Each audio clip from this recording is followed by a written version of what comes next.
start with Pule with start with Pule with from Calvin Endo.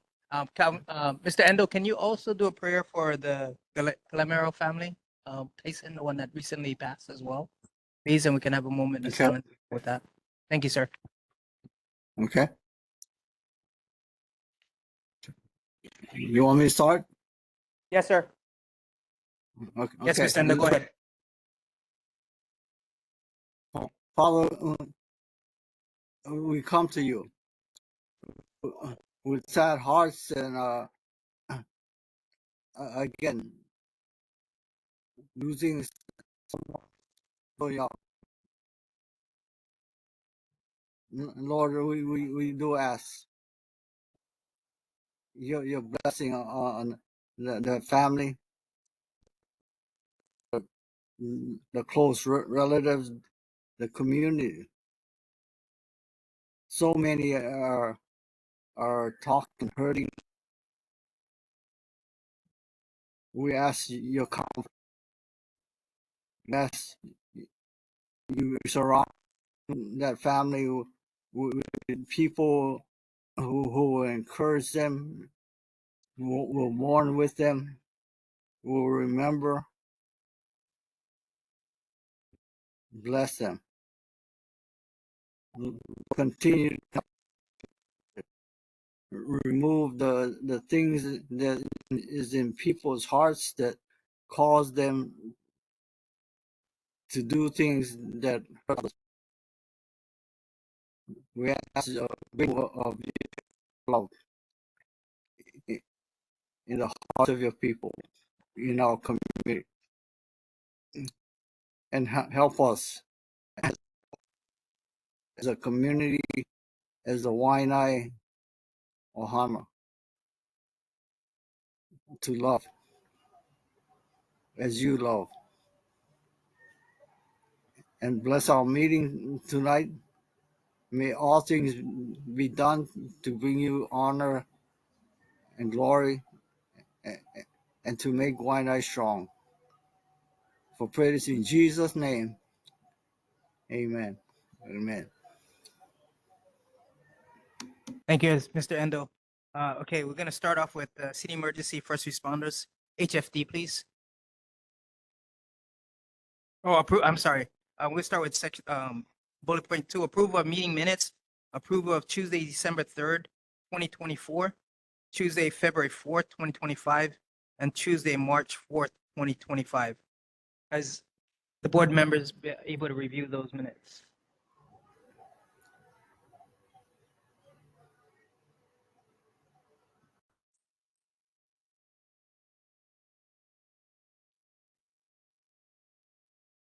Can we have a Chair, can I motion to defer this towards the end of the meeting till more of our board members arrive? Right. But the questions that was asked at the previous meeting was that there was corrections that wanted to be done, and they want to make sure that the corrections are corrected. And yes, fair enough? Thank you. it needs to be seconded. Second the motion. The motion has been second, so we're going to defer the approval of meeting minutes to the end of our section of the meeting. Moving forward, we're going to go to City Emergency and First Responders, HFD, please. Aloha, good evening. Firefighter Peopa, Quint 26. We're going to start with, there's a question by Chair Ganaban. So the question was the HFD aware of the fire mitigation efforts that Kaala Farms was completing in the Wai'anae Valley? The answer was the Honolulu Fire Department is aware that the Wai'anae Wildfire Coordinating Group has been meeting monthly for a while now. It is made up of community members, including Kaala Farms, the Department of Land and Natural Resources, the Wai'anae Mountain Watershed Partnership, the Hawaii Wildfire Management Organization, and the Honolulu Fire Department Community Relations and Education Office.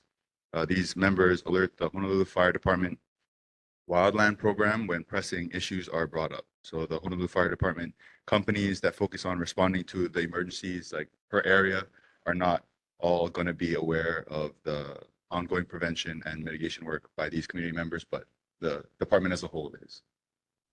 Thank you. Before we continue, can you please introduce yourself, please? Firefighter Pehopa, Quint 26, Wai'anae. Thank you.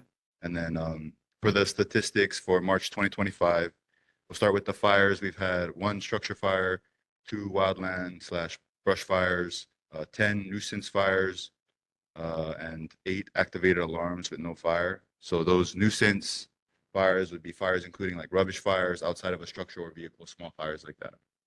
And then emergency alarms, as far as medicals, we had 152 medical calls, and then 9 motor vehicle crash collision calls. We've had no mountain rescues, ocean rescues, or hazmat material rescues. And then for this month, fire safety tips and announcements. We're going to be focusing on evacuation planning. So let's try and make sure we have an emergency preparedness plan in place for situations like emergency, environmental, fire, natural disasters. We'll just familiarize yourselves with at least 2 escape routes from your home and plan an evacuation path if you must leave your neighborhood due to any emergency. So for more information, you can visit fire.honolulu.gov.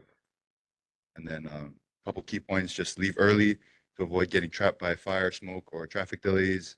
Set up a predetermined meeting spot like a trusted neighbor or relative's home, a low-risk area, a shelter, or evacuation center. And then try bring your emergency supply kit with essential items for your family and pets. And then I'll open this to any questions from the board. Any questions? Go ahead, Board Member Dana. The question that I have is in regards to, I guess, fire safety, and in the event or in the likelihood of a possible fire that occurred like that in Lahaina, has the Wai'anae Fire Station already, what types of plans have been made to address community concerns about how to evacuate possible locations of meeting? What types of mitigations has the department done? So you're asking what kind of Planning has already done taken place. for situations like the Lahaina fire? So as far as that, we always do like pre-planning stuff. Like every area we have mapped out. We know like high risk areas. We're always looking at what high risk areas are. But as far as like a specific plan, I'll just go ahead and refer these questions to my captain and make sure we get an exact answer for you, so you can have like a little bit more specific answer for you. Thank you. That's perfect. Any more questions? I don't have a question. I do have comments. First, I'd just like to say mahalo for being here and mahalo for your guys' service to our moku. Just kind of touching on some of his concerns, if you guys would be available to attend Boys and Girls Club's next Ohana Night, which is on April 24th from 5 to 7 p.m. And it's actually going to be addressing the concerns of the youth and building a more safer community and hearing the voices of our keiki. So I think that would be great for you guys to engage in as well. You said April 4th. April 24th. April 24th. 24th. It's a What was Thursday, 5 to 7 p.m.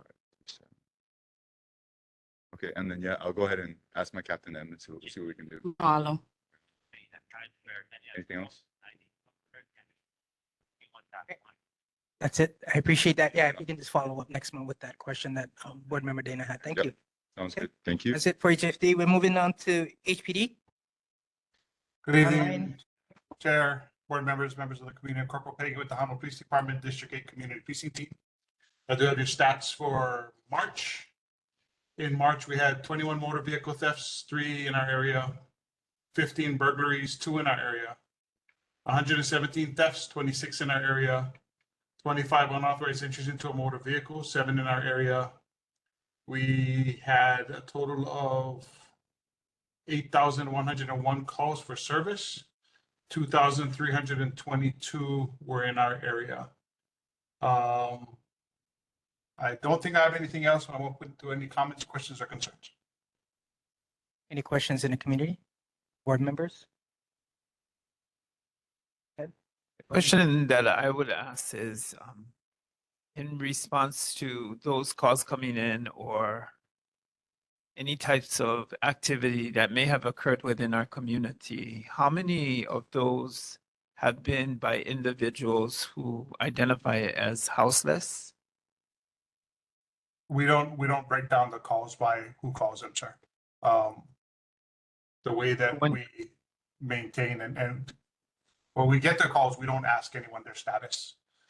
Some of them are at beaches by whether it's homeless or people just camping. We don't differentiate or break it down that way.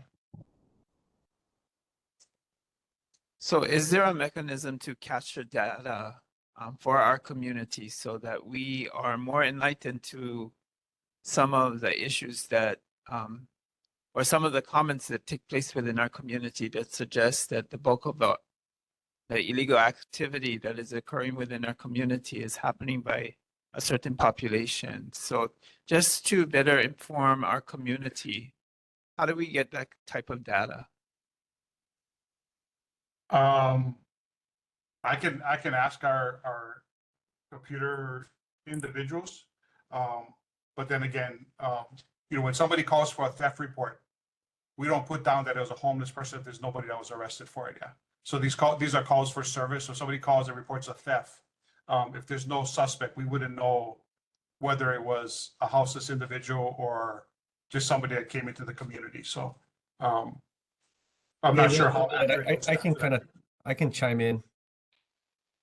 Hey, Thanks, good evening. This is Lieutenant Carrera. So in regarding to the statistics for homeless, the department does not separate or keep track of houseless individuals involved in crimes. There is no mechanism to track it. And what we have to be careful of is we have to be careful that we're not targeting specific groups. Yeah, so like, because it could be construed as we're targeting a specific demographic. So there is no statistic to track that. There is no way to track it on the computer. There are, like, if somebody gets arrested, and they're charged with a crime in the media, I guess what you can say arrest logs, addresses, if stated on the arrest, will be shown, but that's only for arrests. So for persons that are suspected of crimes or persons that are called in of crimes, there is no way to track that. Thank you, sir. I appreciate that. Anyone from the community due to lack time? Okay, hold on, one more. Hey, thank you, Lieutenant Carrera and Corporal Pagan. Just recently, the cattle gate at Kiao Beach Park was cut and vandalized. The concern is, now that that's cut or it's accessible, and there's nothing being enforced as far as the individuals that are out there on basically the no man's land. Like you're not supposed to be parking your vehicles or having. And we're very familiar with the frequent ones that go over there. Is there a way that you guys can enforce this? Whoever's there, so that the public will get the message that they are trespassing. They're not supposed to have their vehicles out there. Well, we do go out there and we do issue trespass warnings. We have cited for things like that. The sad truth is, I think it was a couple of days before we got the email about the gate. Someone had dug a path right next to the gate to get in. So I don't know why they decided to cut the gate anyway, because they still had access. And this was after, I believe Joe Jordan had worked with the state and the city, and they had dropped some more barriers out there to secure the area. Our officers do go out and check that area.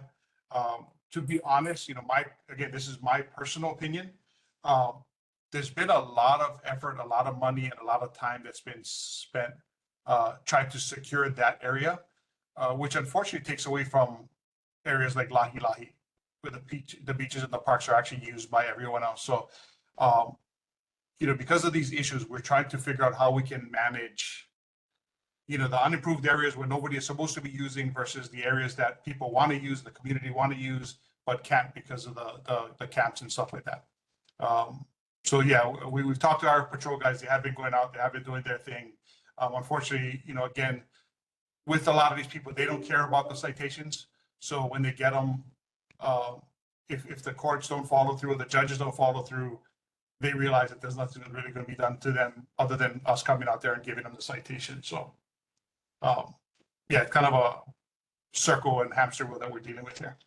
Thank you, Corporal Pagan. Community, we have time for two, and that's it. Lieutenant Carrera, are you on board yet? Hey, how's it going? How's it going, Mr. Quick Salcido? Question. Okay. As far as this cattle gate, the significant importance in this that co-chair Calais had mentioned, but I forgot to mention this. This is an emergency first responders gate, exit in entering. By violating and by vandalism of such of a nature of a high offense, is this a misdemeanor or is this a felony? Let me pull it up. Hold on, let me check. It's still a misdemeanor because it's the cost of the damage of the gate. It Yeah. doesn't matter what the gate is used for. Even though it's a first responders emergency gate access? Well, it's not really an emergency gate yet. It's just a gate that we put up so that because people go back there, and we couldn't put the barriers and remove the barriers if anybody had to go back there. So it's not really an emergency access. Under city resolution 22-151, it was made in 2022. It was designed and expected to be an emergency access for all first responders, watermen, EMT, firemen, and police. It was assigned that. So please review the resolution 22-151 and rethink this thing, because I think this is a felony and habitual offenders needs to be prosecuted at the highest level, because there's loose dogs right there unleashed. There's a dangerous dog law as made of January of 2024, and there were reports of these dogs chasing pupunas of cows into the water. It was brought up to the Parks Committee. Okay, so and I'll speak about the Joe Jordan issues on March 18th, as March 19th and 20th. As far as not covering the barriers by next to the gates, it was incomplete work being done. Thank you. Thank you, Mrs. Salcedo. Hi, Blessing Star de la Cruz. I just wanted to commend HPD for their gathering and helping of distribution for boxes to the houselesses on the beaches past 2 weekends. I just wanted to bring that up and let the community know, and that we are graciously abundant, fully graced with your action in providing for them, as well as, you know, not just doing the sweeps and all that. I also wanted to bring up the mayor's meeting last time. We have open dialogue with Chief Logan and Nishigara, as well as Beckley, in regards to some of your HRSs. And so I wanted to invite both of you when that meeting comes about. Thank you. Nani, I will try to make this real quick. Aloha kako ova o nani, Corporal and Lieutenant. Went to the town hall meeting the other day and asked the mayor and the chief deputy a couple questions. And I'd like to ask you folks that same question, ke olu olu. Is it important to you to have your fellow officers learn about our the illegal overthrow of Hawaii and the loss of our sovereignty?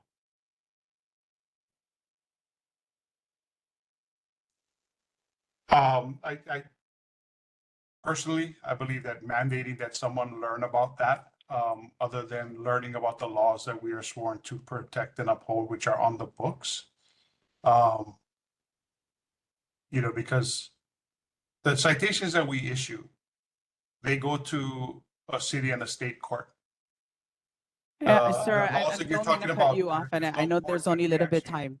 I'm sorry? But I know you're speaking on the laws that are in control right now, but my question was, is it important? Is it important to you and the lieutenant that our police officers understand the truth to the history of the Kingdom of Hawaii that's still in continuity and the loss of our sovereignty because of the illegal overthrow? Is that important to you? I believe that it is important, but again, it's up to each officer to decide what's important for them.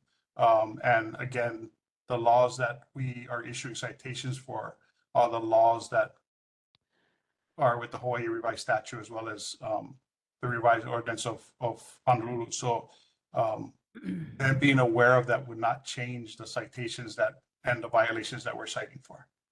I beg to differ. Them being aware of that can definitely help to make a better engagement between HPD and us Kanaka. Yeah, and so I'm sure that you folks were aware of the situation that took place involving myself and traveling with my Kingdom Place.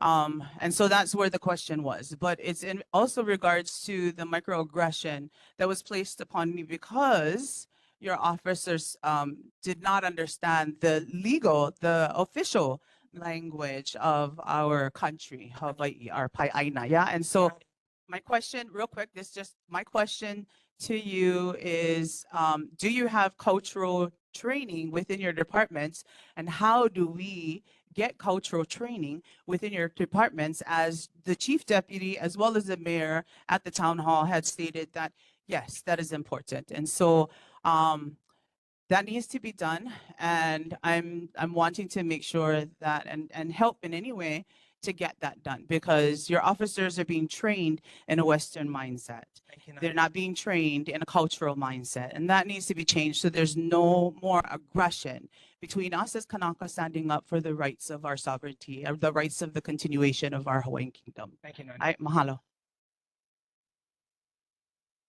Go ahead, Rep. Just real quick. Corporal Pagan, real quick. The question earlier was asked if it's a felony or a misdemeanor for cutting the gate, and you said it's based on the value. What is that value threshold? What does it? At what dollar value does it make? Does it become a felony? Sorry, it's been a while. No, I mean, if it helps later I on. believe that- 1,500, Roland. I think it's 1,500 is the felony. So 1,500 makes it a felony. Yeah, so if the value minus tax is $1,500, I believe it's going to be a CPD, a criminal property damage second. If it's below that, it would be a criminal property damage third. That's the difference between the misdemeanor and the felony. But keep in mind, it's in a I mean, even if it's a felony or misdemeanor, it's in a location that there's no surveillance cameras. I don't have the police. I was actually looking for the report when I was telling Mr. Salcido to hold on, but I wasn't able to pull it up. But keep in mind, like, if there's no cameras there and nobody actually witnessed anything, I mean, whether it's a felony or misdemeanor, like, Enforcement. I'm not sure what it's going to help because nobody can get charged with it, right? Because it's in a rural beach park area. So, I mean, we still don't want the gate being damaged, but Yeah, I mean, for me, the yeah. reason I ask is maybe you guys don't know, but I built that gate. I donated the time from my company. We welded it, we built it, and we made an impenetrable lockbox. That's why they didn't cut the gate. The gate is valued at $7,000. So Yeah, so hopefully, they'll do hopefully the we can find estimate. the people, but I know you guys stretched in. I commend you, all you guys, all the officers on the work you guys doing. I just wanted to throw that in. That $7,000 gate just cut. For me, it's kind of bother because Yeah. I went weld them at my shop, and then we I- donated it to the city. I'm sure, if an estimate were to come in, I'm sure, I mean, just from experience, I think that it probably would be over 1,500 to have a welder come out and repair it and stuff like that. I mean, it could easily be that much, but I would just like to thank you for helping build that gate, really appreciate that. Thank you. We have to move on to, Aloha, I just want to commence as diplomatic minister. I apologize. I Right wanna- now, we are limited on time. I already gave you a time, and right now I need to move on. Clarify to Please, say that they're it's, welcome into the meeting of what I just spoke in what I just said in the mayor's office. So that's what stepping up as my diplomatic minister. thank you. Moving on to ocean safety, please. Good evening. Thank you for having us here. My name's Kelly Crone. I've been a lifeguard on the Leeward Coast since 88, 89, the winter of that, captain now. Let me give you the stats that we had for the month of March.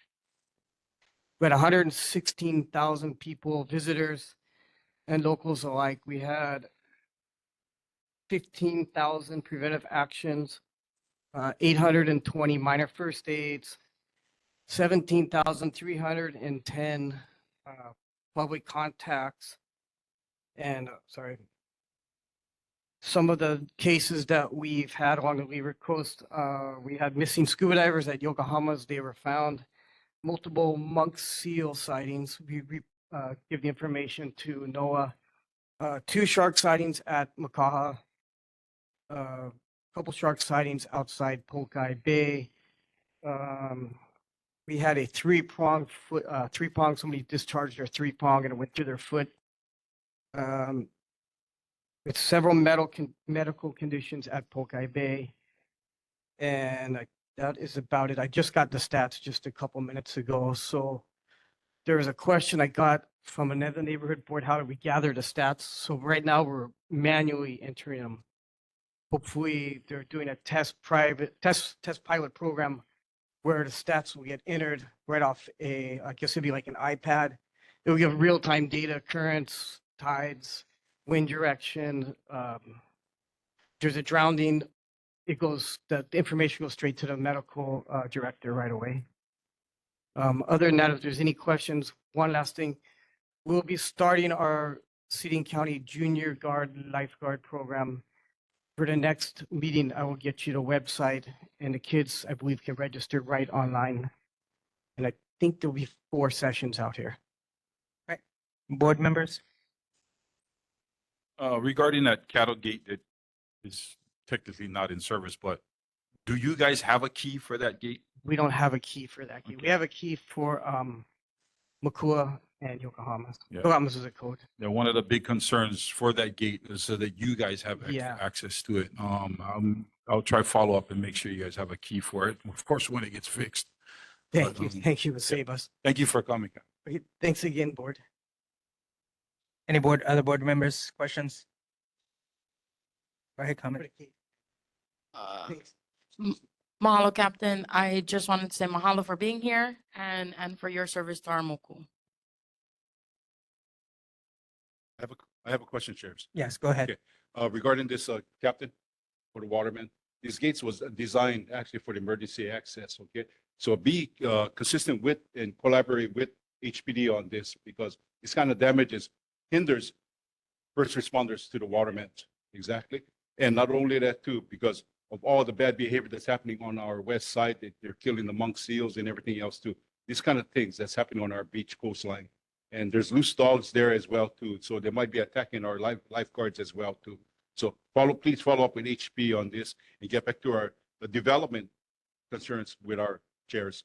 Kale Wilbur is chair and Uncle Richard Lanford is the vice chair of the parks and city and ocean safety. Okay. Thank you. That's all I have. Thank you. Any other community members? Okay. We are moving on right now to community concerns. Any community concerns right now? Introduce yourself, please. I'm Danny Wyatt.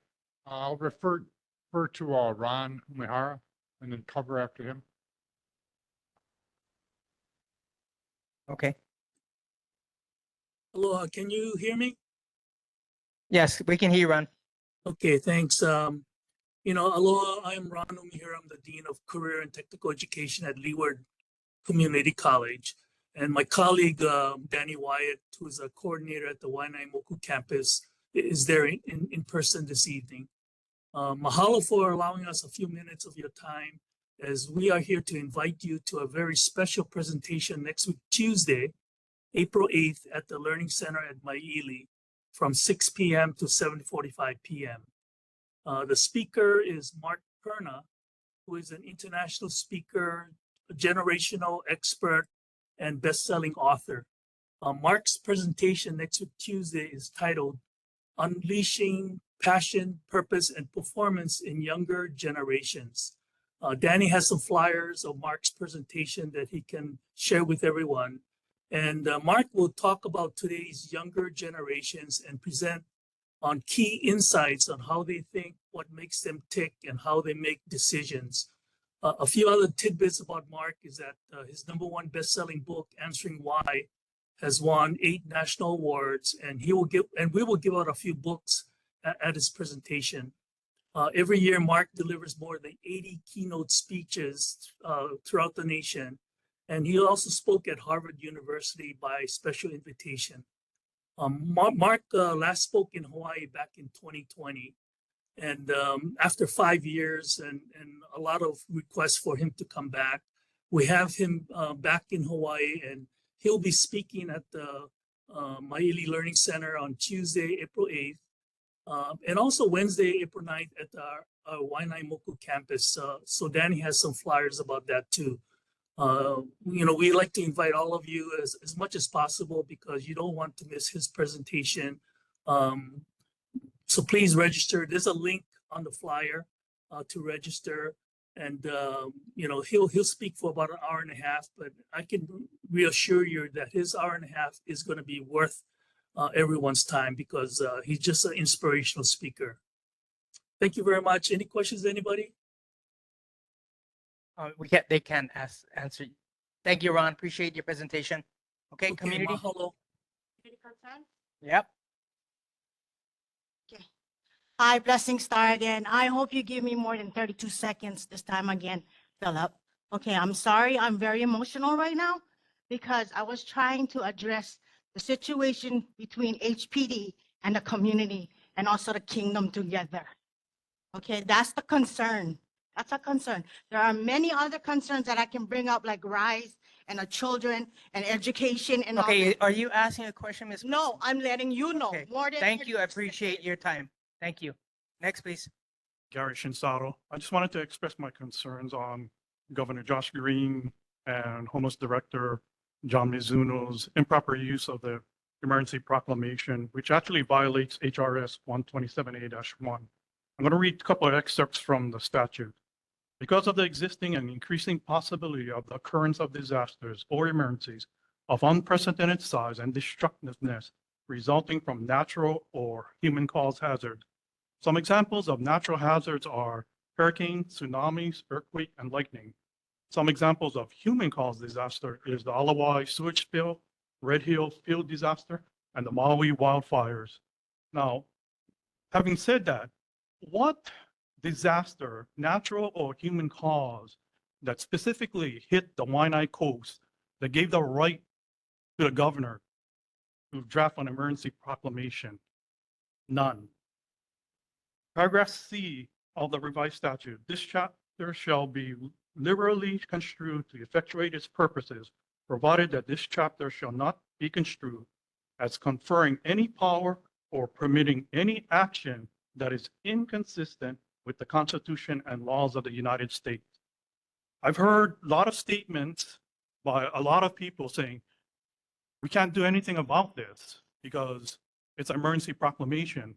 It's a done deal. We can't do anything because of the emergency proclamation.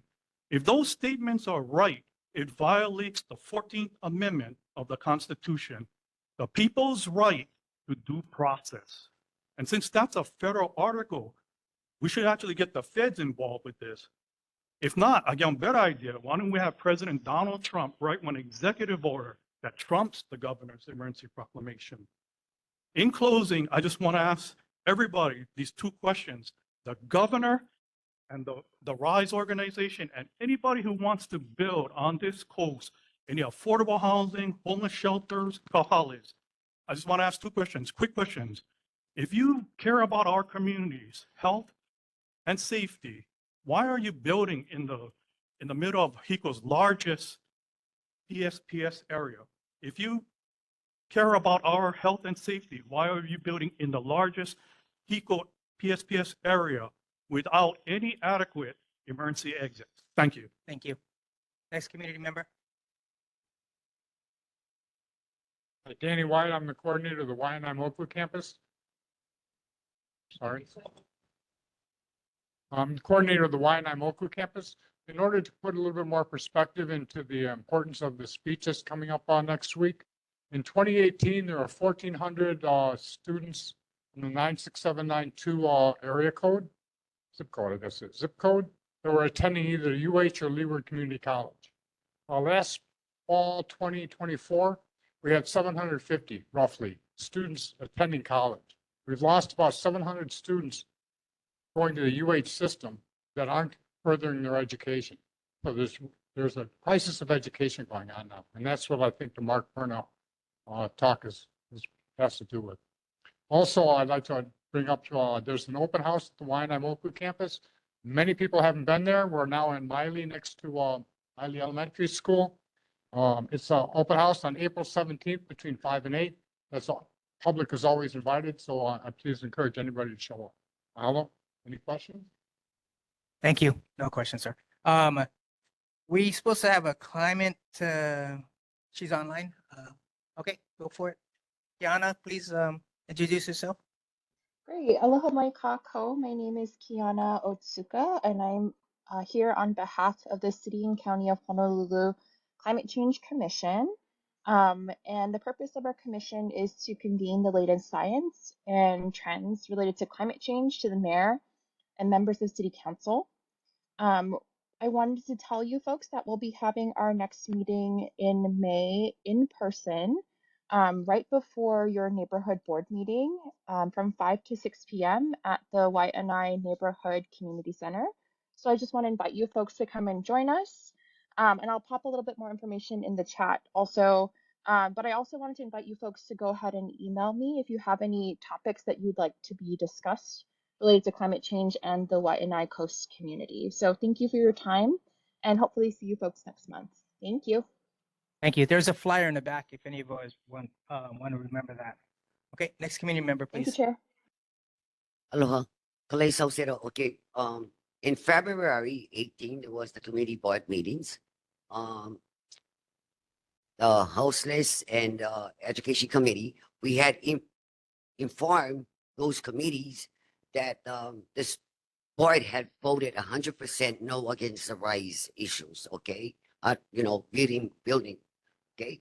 Now, March 18, this committee had turned around, allowed it rise to come back again. We brought many concerns. The thing is very confusing because you know what? When the board had voted and you folks overruling and putting these people back on the agenda, these past 18, you had a doctor there, you had Hauser, Joe Jordan, Endo. You had Stone there, okay? There was a heated discussion what's going on. But the part I do not appreciate is their client dropping the F-bomb on church grounds. F-bomb on church grounds and disrespecting residents that had the concern. The other thing is, now, my husband was accused because Stone got checks, okay, saying that, and then she put it out there in the committee, said, Uncle Austin will block her client, the client in and call her nephews. That did not happen. That is slandering. But I want to bring this up to the board because number one, we have people with high security jobs. You make an accusations like that, they can either be suspended or fired, especially if they're working for the shipyard. So this is a concern. There wasn't good neighbors to start with. They haven't even communicated. And to turn around and bring your voice and start snapping, you have your specialist doctors there. Also, the CEO of Rise, no one would defuse it. Not even Joe Jordan, the committee board members, or not even Endo. How ethical behavior being allowed on the church grounds, being sweared. Thank you, Ms. Calais. Unacceptable. Mr. Salcedo. Aloha. I will echo what my wife has just said. And Chair, I'm here to try to clear my name, being falsely accused of harassing and stopping a person upon the church grounds property where this committee was held on March 18 at the Wai'anae Assembly of God, where this housing committee started at 7:30. I was falsely accused, but prior to that was a discussion with Rise, how they've been placed on this agenda as well too. And the attendance of Rise was Carla Hauser, Stone, and Dr. Sylvia Carter, I believe. And that's why I asked them questions twice. Who are you? So with the heated discussion to their advanced client, apparently a lot of F-bombs been thrown by this client. And those questions I brought across, and there was like a frustration by the advanced client. So I had to excuse myself. I asked Joe Jordan, why is there place on this? Because she didn't know she wasn't on the neighborhood board during that time. So they placed it on the agenda. And you guys already know that 104 of the community. Did you go out to the community and ask to bring them back on the agenda for the community? No one, we don't know the answer. Furthermore, when I was out there, I was standing by my truck. I was 100 feet in the property, over 100 feet. And I seen a couple of the attendees there, Chris Moroka and Rocky Naoli came out to see, hey, Austin, what's going on out there? I told them, oh, it's quiet out here. Unknowingly, I was being falsely accused and lied upon in the meeting because of a text message that I was blocking their client and calling a couple boys there to harass him, taunting him. Lies. And no one, for one thing, matter is this meeting is, I have to go over because I'm trying to clear my name of slandering. I have to clear it. Not once during this discussion by this client dropping his F-bomb, no point of order, no recess by the committees, no point of order by holding back by Rise and Carter. By the way, Dr. Silva Carter, apparently this is Dr. Silva Carter. And I did not see Dr. Silva Carter there. I seen a lady with dark complexion skin there. So was this a lie as well too? That's why they didn't stop this client from dropping the F-bombs. I'd like to clear my name on this. This is Dr. Silva Carter. And she was not present, but the person identified, portrayed herself as Dr. Silva Carter. I have no idea who she was. Thank you, but she Mr. sat next to this gentleman. Thank you, Mr. I'll enter Sestero. this record. Just for the record, our board has dealt with that, and any further discussions regarding that is within the board, and we are actually maintaining that. So we do apologize for last month's event, and our board has been corrected with that. So, thank you, Annie. Mahalo, Chair. Uncle, I know you mentioned the executive order, and there are a lot of things that I agree with you on that. I'm gonna just speak a little bit to just the understanding of kauhale again, guys. That kauhale is not these transitional shelters that are in place under the control of the system that is controlling right now. Yeah, and so we've been trying to take advantage of this executive order to assist our houseless people on our coastline to understand kauhale a little bit better, yeah, for all of us, yeah. I'm gonna take, again, the same example that I took the last time for Pu'ohonua Honaunau, right? And so kauhale is a place where our people who have done whatever they have done, to be able to enter this space in reforming their alignment so that they can come back into community in Pono. Yeah? And so in these kauhales, there's different ike that is within this kauhale to foster these people, foster our kanaka. I'm gonna say that again, our kanaka. And so understanding that is completely different from the type of kauhale that you're thinking about that's, again, being run by this control at the moment. And so asking you guys for the help in that, in a cultural way, for this movement, because we've had so many pushbacks on this situation for a different way, a better way, a way that's ours, not sticking to the ways that's not ours. All of this is not working. In regards to the rice situation, I don't know what the heck had happened. Like, wow, yes, maybe they went through the wrong process in getting that particular aina. I understand that. But there are people too. And we need to actually work with trying to figure out how to better our people in this community, not fighting about it all the time. Thank you, Nani. Yeah. Appreciate it. Mahalo.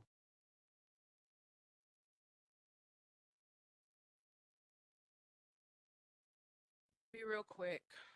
Aloha. My name is Stone. Um, I work for Rise.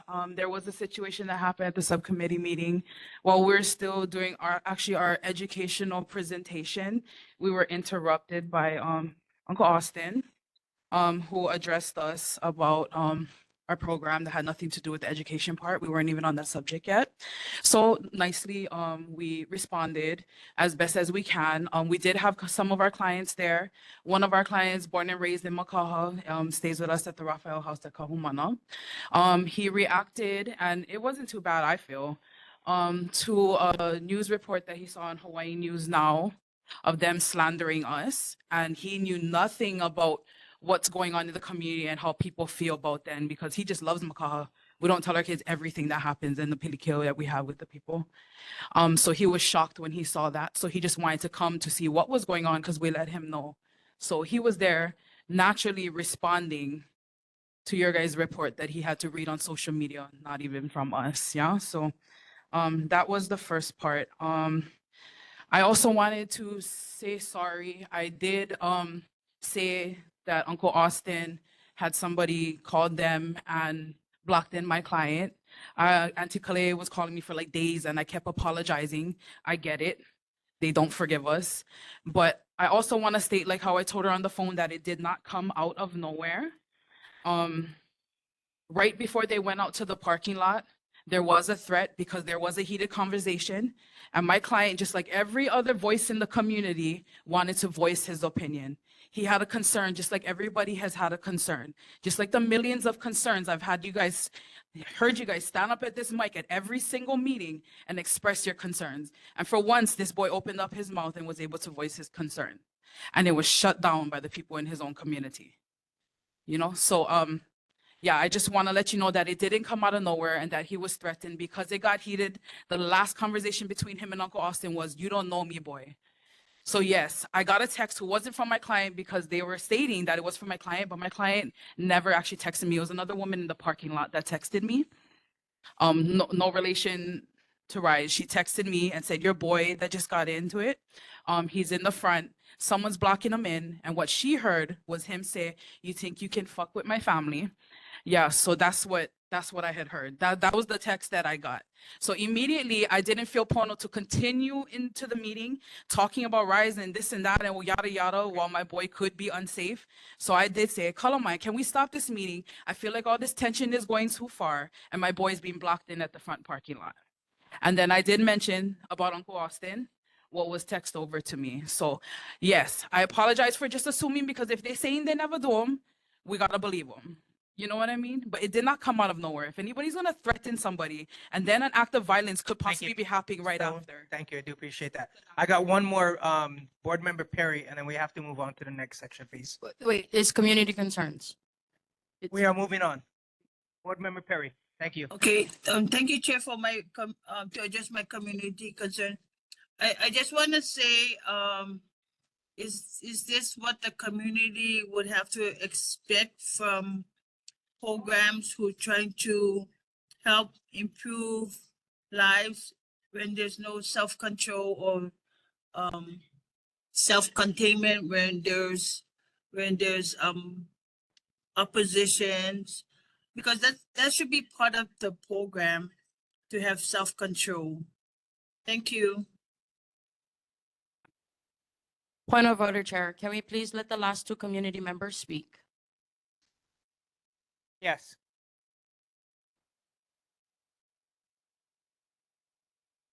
While we wait for him to return, I would like to make a motion to add to the agenda and create it to be 7.7 and discuss and recap what was voted on and what was discussed regarding Rise.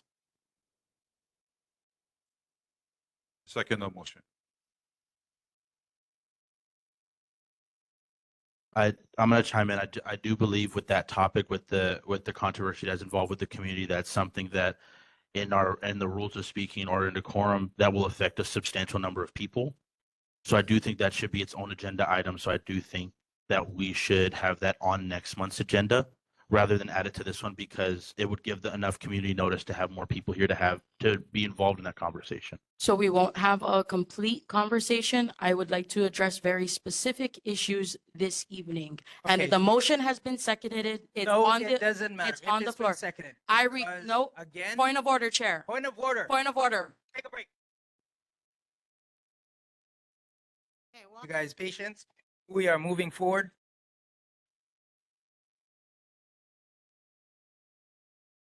Chair, I'd like to rescind my motion on the floor. Okay. Resend accepted. Okay, mahalo. And then I'd just like to address previous voting regarding the RISE project. As a board, after our special meeting early last year, we voted to not support the furtherance of the RISE project in the community in support of the community's voice. As their voice, that's what we decided. We also did state that RISE keep the community and the board in the loop because at that time, they had no further development or plans regarding the property on the Holyoke Road. So we did ask for them to keep the community and the board aware of what their whereabouts and what they're planning to do.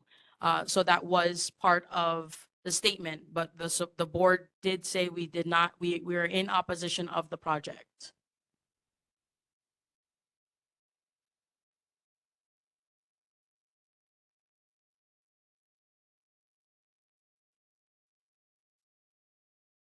Yes, as far as the emergency proclamation, it is based from the state. We are a city entity and advisory board. We do not make the decisions.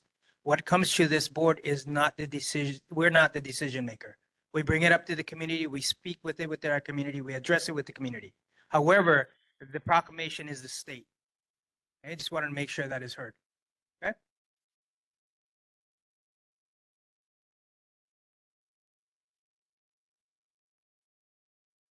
As far as committees,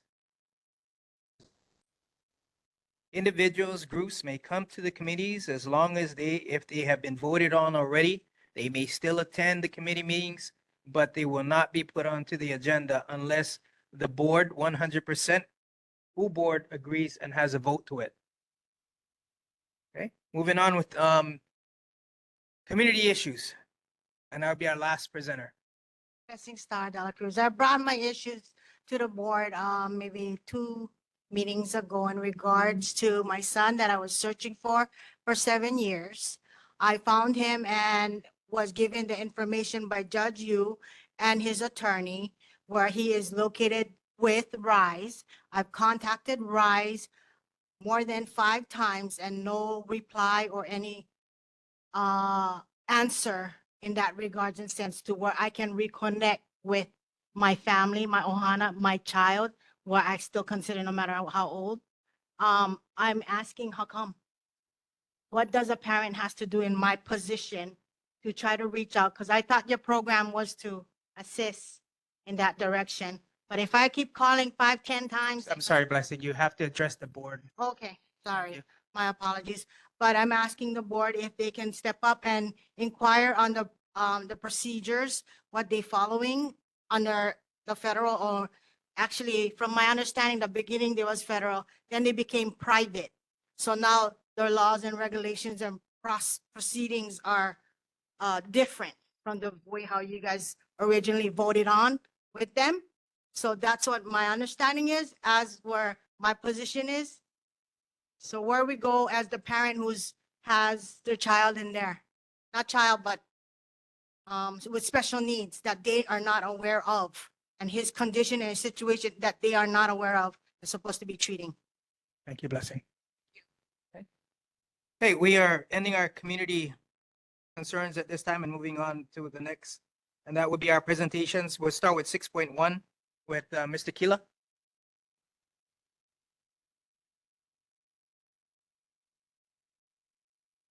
Aloha Wai'anae Neighborhood Board Chair and members. My name is Glenn Keela, and I'm a lifelong resident of Wai'anae. I'm here tonight in support of renaming Wai'anae District Park to the Shinye Nakamine and 100th Infantry Battalion Memorial Park. Growing up in Wai'anae, I knew the story of Shinye Nakamine's valor and sacrifice in protecting our country and families during World War II. I was proud to visit the small local memorial plaques at the Wai'anae Japanese Cemetery and the elementary school's outdoor stage, where Shinye was our Wai'anae-born World War II Medal of Honor soldier. I was always proud to visit the memorials of my uncle, Herbert Pilila'au, who was also another Wai'anae-born Medal of Honor hero who sacrificed his life to save others. His memorials are found at the Pilila'au Army Recreational Center, Pilila'au Community Park, and at the Pilila'au Makua Range. Conducting a research on Wai'anae-born Medal of Honor recipients, I learned that the gym was dedicated to Shinye Nakamine, and a large memorial plaque had been mounted on the back wall of a basketball court. Although I have attended community meetings at the Wai'anae District Park for years, I was not aware of the gym's name nor memorial because there was no public ceremony conducted in his honor, nor a reason for me to enter the gym. To build community pride, I met with the Nakamine family, Wai'anae Neighborhood Board Chair, and Army personnel to see how we can properly honor Shinye and soldiers as a way to instill positive values in our community. With all of the problems our families are facing in Wai'anae, I envisioned a community of heroes that our youths can be proud of and emulate.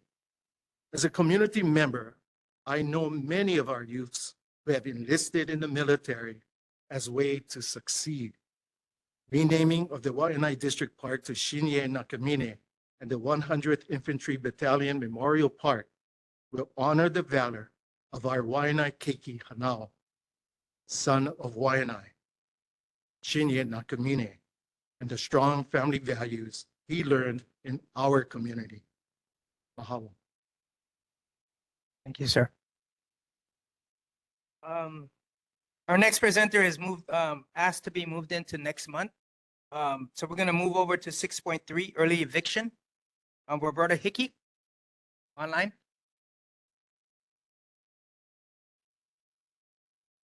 Yes, I'm here. Thank you so much for having me. I'm going to share my presentation now, so just give me one moment.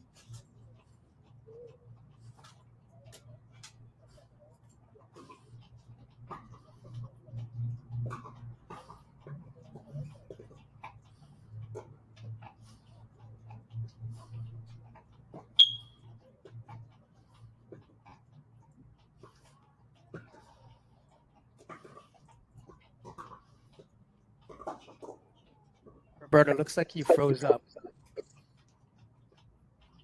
Roberta? Yeah, I'm still here. I'm just trying to get the share screen up, so give me just one moment.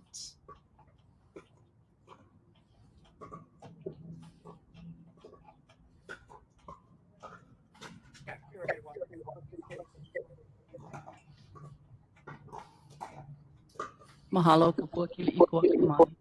Maka aina ho pula ka awawa Wai'anae mayaw. Aloha, Glenn.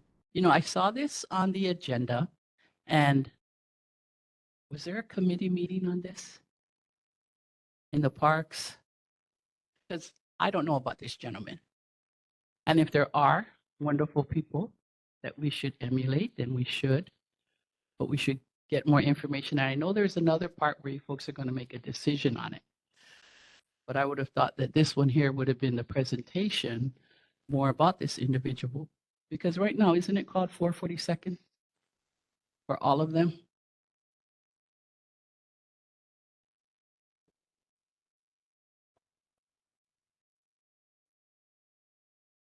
Come, babe, so you can share with Medal of Honor. Yeah, everybody online can hear you. This is a magazine of the Medal of Honor. And Shinye Nakamine was in the 100th Battalion. And it was the beginning of the 442. When we grew up, 442 was the place that we call on the harbor, right? Oh, if anybody's my age, that was the harbor area was called 442. Does anybody know that? Okay. And the reason for that is because the military had possession of that area. So when I grew up, there were towers and, my father would take us over there. Now, the 100th Battalion is the battalion that started before the 442. That 1,300 soldiers, many of them came from Wai'anae. And I knew about the Shinye Nakamine because there was a memorial at the cemetery. And there is, if you are from Wai'anae, there's a stage. You know that small little stage by the Wai'anae Elementary School? That stage has a plaque in memory, in memorial for Shinye Nakamine, who is a Medal of Honor. The problem with that is that the military did not recognize the Asian Medal of Honors or any of the people until President Clinton recognized them in 1990. And for me is that I was always proud of my uncle, Herbert Pilila'au. And he has Wai'anae Breast Camp named after him. He has Pilila'au Park. And just this year or last year, we just had a family reunion. Hundreds of the Pilila'au families came out. And so I see the love and the honor and the pride that we have. And then I look at the other Medal of Honor, Shinye. And the reason I knew about it because I love the mountains and I go climbing with my friends and I say, hey, look at that. There's an honor, a Medal of Honor, Shinye and two other Wai'anae boys also died. And they were Russell Teramoto. There was also another person, Ota.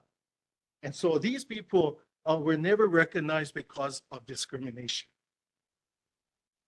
If we want our community to look at heroes, our children looking at heroes, we got to start recognize these heroes. And that's why I got involved. Because I knew the information because I'm a historian and I want to tell the community that we have good people in our community. That's all. And so if you want to know, I mean, it's long. I didn't want to read the whole thing of what he did to, you want to go to the rest camp, Pilila'au Army rest camp, there is a signature, there's a sign over. So we want to put a sign for him. My recommendation. Thank you. So I just bring this up to point because I don't know about this man, but whenever we're going to do something that's significant, and if they weren't vetted in community, the community needs to be informed of the history as to why the presentation is being made and why we're asked to support or oppose something. So that's kind of part of the due process, not knowing that relationship. While I say that, I think we also ought to give the community time to learn about this person and to see if there's any other family members or people that know of any other people that perhaps Mr. Keela is not aware of or has not been, or is that an all-inclusive book of everybody from the 100th and the 442nd? Yeah. I think it's important for us to learn this. I researched for heroes. There's another one. It's called the gold medal of, his name is Balbino Gamatero. He fought in the Philippines in World War II. He also should be recognized. And so it's not just his name for the gold Medal of Honor, but also to recognize all of the what they call veterans of foreign affairs or foreign wars should be involved. And just put all their names down. Because a lot of our students, my students, went into the military. And they're successful, and I'm very proud of them. And so that's the reason I'm standing up for them. So there are more people. So that again, I just request that we defer the 7-2 or whatever it was, so that we can have some community learning and maybe community contribution to who all the others may have been. So I'd like to offer, Could I, Mr. Kila, thank you for sharing that. It's kind of funny, 30 years ago, you were on this side of the table and I was over there. And you were trying to get me to sit on this side of the table while I'm here now. And committee meeting, would you be willing to come to my committee meeting with Parks next week, Tuesday, and invite everybody else that would like to know more about Shinsei on this matter? I did read the article and it was pretty interesting, and we do know the family too as well. Yeah, but I would appreciate that if you could attend. Invitation to all the community to attend that. Parks Yeah, and if you Rec guys aren't meeting going on to Tuesday. if you guys aren't going to West Oahu and getting snacks, and they have a same time, yeah. So, but yeah. so I'll come to the committee as well. Thank you for the invite. Thank you for the excellent information. I'm not sure if you guys know, but Chair Ganaban has been fighting to get that 442 recognized, because yeah, I am that old. I do remember 442 in Makali's practice days. So I do want to let you folks know that that is city and county, and the mayor is 100% behind this already. He has given my office the green light. We've already been looking into placing a plaque there to recognize the 442. And with this new information, I think maybe we'll expand on the 442 and put individual names and whatnot. So I'll be glad to work with that as well. And then our next presenter. So for me, hearing this, it needs to be brought to community so that we can have lively discussion about the lives of individuals who have impacted the Wai'anae community. For me, personally, occupation is a big thing. And so anytime we celebrate the military, it is, even as a prior service person, somebody who was in the Army, it is difficult because I'm Kanaka first. And so we need to have lively discussion about the effects of occupation within our space, especially when we have leases coming up that's going to end in 2029. And what does occupation look like within our community of Wai'anae? Mahalo. Thank you. Okay, we're moving back to Roberta. Roberta, were you able to get on? Yeah, I'm sharing now. It should be okay. I've switched over to Chrome.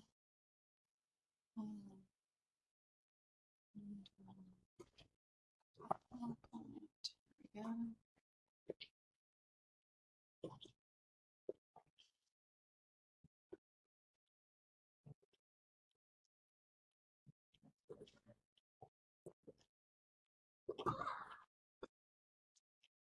Do I have permissions to share from the WebEx? Yes, you do.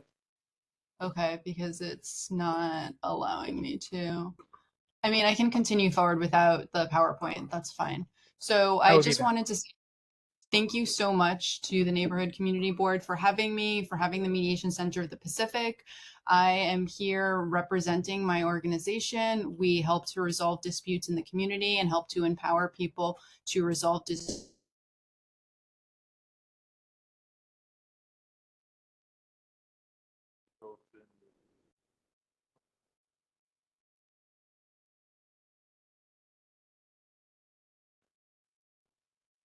Motion that we move on to the next presenter because.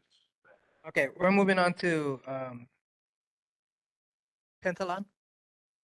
Pentalon? Hi, I'm here. Okay, go ahead, Sarah. Go Can you ahead hear and me start. okay? And then, yes. Okay. Aloha board. Hi Tiana.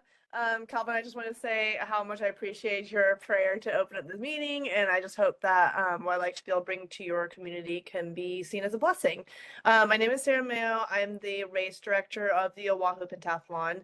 This is, I believe, the fourth year I've addressed this board, and my request is essentially identical to last year. This year, our event is on August 9th. The big picture of the event is that it is a fundraiser for my nonprofit organization, Point One Vision, a faith-based 501c3 nonprofit organization. We organize broadly fitness-based events and efforts as a tool of ministry and community building. So the Oahu Pentathlon itself as a whole is a 135-mile kind of adventure race style event to circumnavigate the island by swim, run, paddle, sandbag carry, and bike within a 24-hour time period, starting and ending in Kailua. But the portion of the event that overlaps with the Wai'anae neighborhood is the transition from the sandbag carry to the bike, coming around Kaina Point Trail, carrying the sandbags, and then connecting to the road, and then the transition point being at Keau Beach Park, where the athletes change to the bike and come back around the south side. So what we'd like to do, which again is the same as last year, is to use Keau Beach Park. We have a permanent request in with Parks and Rec as a transition point. I do believe that the park closes, I think it's at 8 p.m. So last year we had coordinated with Parks and Rec as well as the Department of Transportation, where initially we set up in the park, but then after that closing point, we transitioned to that grass space adjacent to the road after the close of the park. All in all, we're expecting about 200 to 300 total athletes. However, these are all broken up into teams. So it actually works out to maybe about 40 to 50 individuals, or what we kind of qualify as units coming through. And obviously it's a really long trek, it's many hours. So by the time our athletes come around to that area, we really don't expect more than maybe at the most 15 to 20 people in the park or in that area at any one time, which would include our volunteers that are set up there. And then this offer I had made last year as well, although it wasn't taken up on, but I'd be happy to offer free registration to a local team from the Wai'anae community if there was an interest, and would be happy to work with you guys if you are aware of someone or if you guys want to create a team. So I'm happy to answer any questions.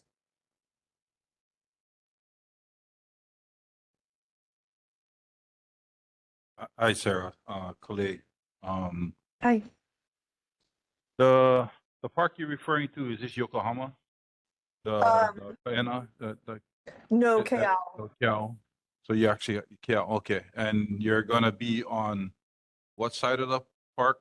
On the parking side, or are you gonna be more on the grass side? Originally, so prior to the closing of the park, which again I believe is at 8 p.m. I have to double check that with Parks and Rec, but in the park, kind of in that area close to the restrooms. And then again, once the park closes, it would be that grass space. It's essentially under the jurisdiction of Department of Transportation, which is what we permit with them, or with the request with them, is that kind of grass space between the park and the road. Okay, between the so the parking lot fringe, and the road. the road fringe. The other concern is, you mentioned sandbags. Are these actual sandbags, or are you guys actually getting the sand from the beach? No, they would have already been filled up. We take care of that separately, and they pick those sandbags up on essentially the north side of kind of Point Trail, and then they're carrying them around the point. It's all in all like a 10-mile sandbag carry. And then once they get to Keau Beach Park, we load them back up to bring them back to Kailua. So no sand is leaving Keau Beach Park or getting left behind. But you're taking it from a beach? Yeah, we purchase sand. Okay. Yeah. Thank you for that clarification. Yeah. And good luck. Thank you. Roberta, we're gonna try and move back to you now. And if it fails, then we're gonna have to move on. Yeah, no worries. Thank you so much again to the entire committee and to Neighborhood for having me today. I wanted to talk about the early eviction mediation program.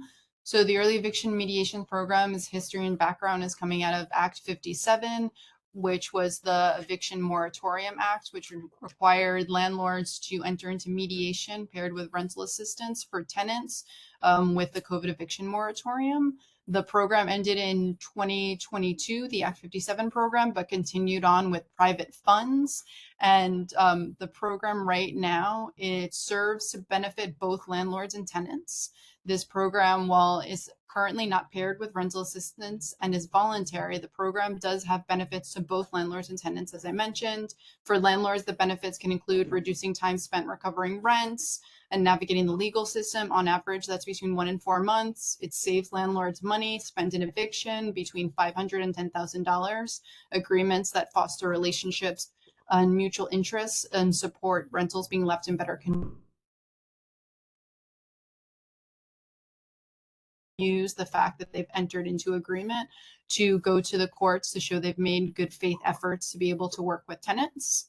We also know that it is a benefit to the tenant side, allowing for greater housing stability, whether that's tenants remaining in the home or coming to a reasonable time frame for move out. Both contribute to greater housing stability. Agreements between tenants and landlords also offer greater ease in housing relationships and fewer evictions on record for tenants, which can stigmatize and impact future housing decisions. And that can include being booted from Section 8 programs. And we know that that can have disastrous repercussions and effects. Overall, it does provide for greater stability in the community.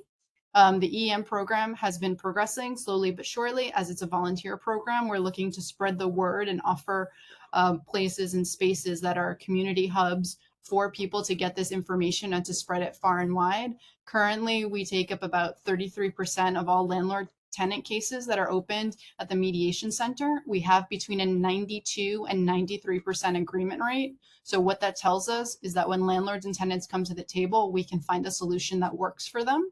We've had a 60% increase in cases from Q1 in FY 24-25. And then to explain how the eviction mediation program works, it's entirely over Zoom, so that allows for efficient scheduling.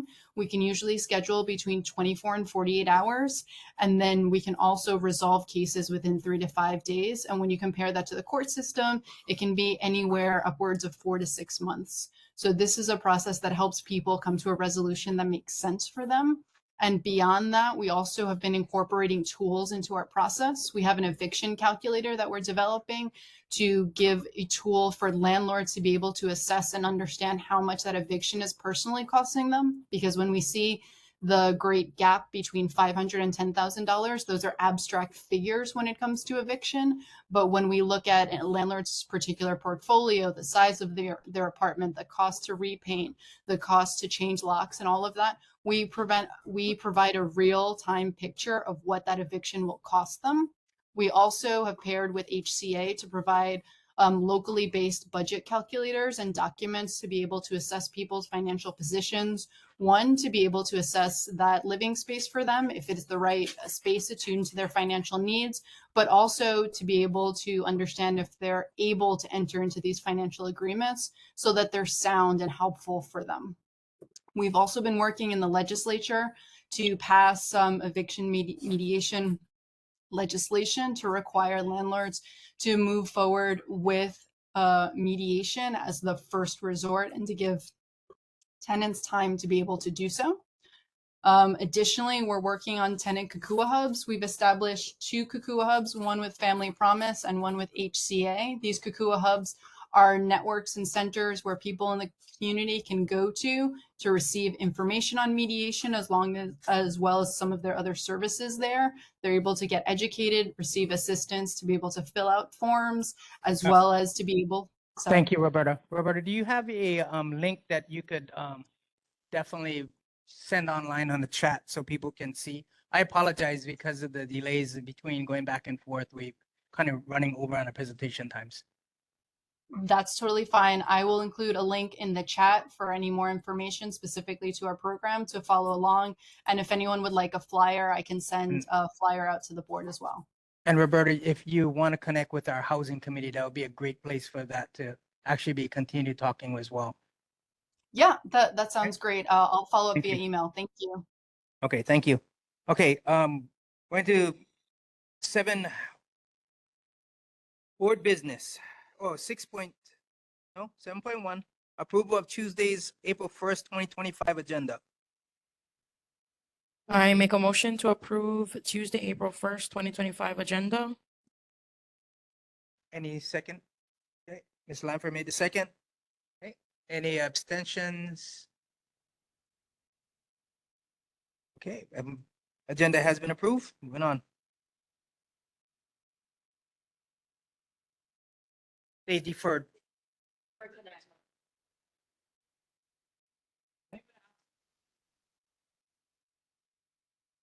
They're not, okay, so.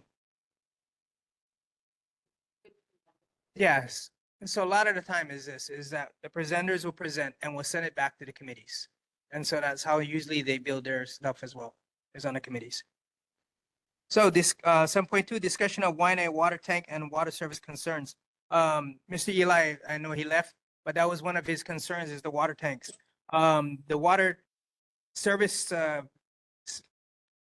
spigot that they had put on was connected to the water tank itself. And because someone kept on leaving it on, it was putting the tanks down to a too low of a situation where they had to remove it. So they're no longer putting water supplies for public use on those water tanks, on tank 1 and 2. 7.3, consideration of support of the Ohana Laulea event on Saturday, June 14th. And then also Arca Safety's Easter event, April 9th, or 18th, April 18th. And then 7.4, again, these are just considerations and letting public know. 7.4, consideration to support the Nagamini gym rebranding and park naming proposal. We've already discussed that. We're sending back to committee for further discussion. And then before coming back to board, the chair for Parks and Recs will come back and we'll do the vote on it to move forward.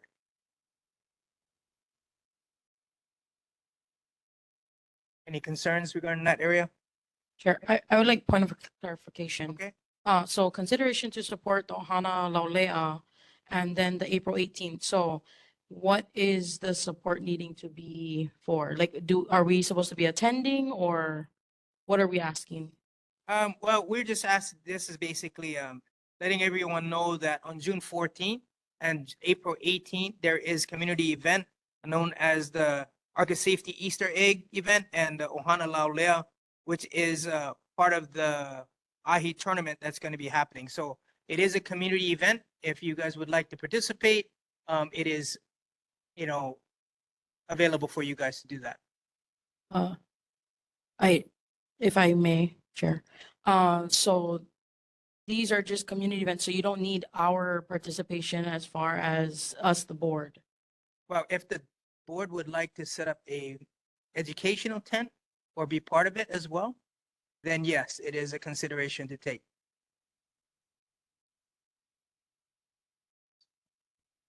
Also, with these types of events, if the board isn't able to have, say, a specific table or a specific area where they can educate the community, the board can also take the consideration to participate in the event, more so just go to the event, wear your board shirts, maybe educate, just kind of like offline from the event, or just be in the community so people understand, hey, these are my board members type of a thing, rather than if there is no ability to have your own table. Let me get the online Johnny May. Thank you, Chair. It's just unusual that it's not under announcement. 7.4, Cynthia wanted to share, she has a long history about the renaming of the gym. Glenn Keela had been on the board many, many decades, and now he's coming forward to this change. 7.5, I sent an email to Dawn to see if there's any permit process. I haven't heard back from her yet about Atlantis. Thank you for your time. Thank you. Cynthia, online. Thank you, Chair. I just wanted to mention that the history of that park, the renaming of that gymnasium complex occurred about 2005. We had a very difficult time getting the city and county getting the plaque up. When they finally put the plaque up, and to respond to Glenn's concern, they did it without notifying the community or the public. It was a very, very small placing of the plaque in the gym with just Shinye's family, the council member of the district. The neighborhood board was not involved, even though the neighborhood board is who pushed for that renaming of the gym complex. And by the way, at the time, it was asked that the entire complex be renamed. And we were told no, it could not be the entire facility. It had to be a portion of it only because it had to continue to be named the Wai'anae District Park.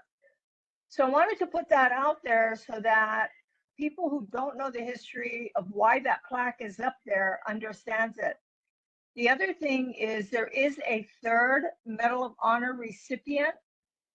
Originally born in Hilo, he was a Nisei, parents were from Okinawa.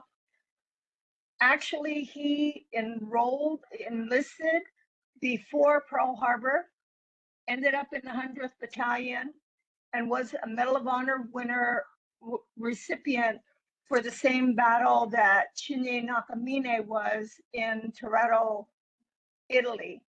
At the time, Mr. Kabashigawa did not wish to be recognized. We honored his request. He has since passed. It has been about 20 years.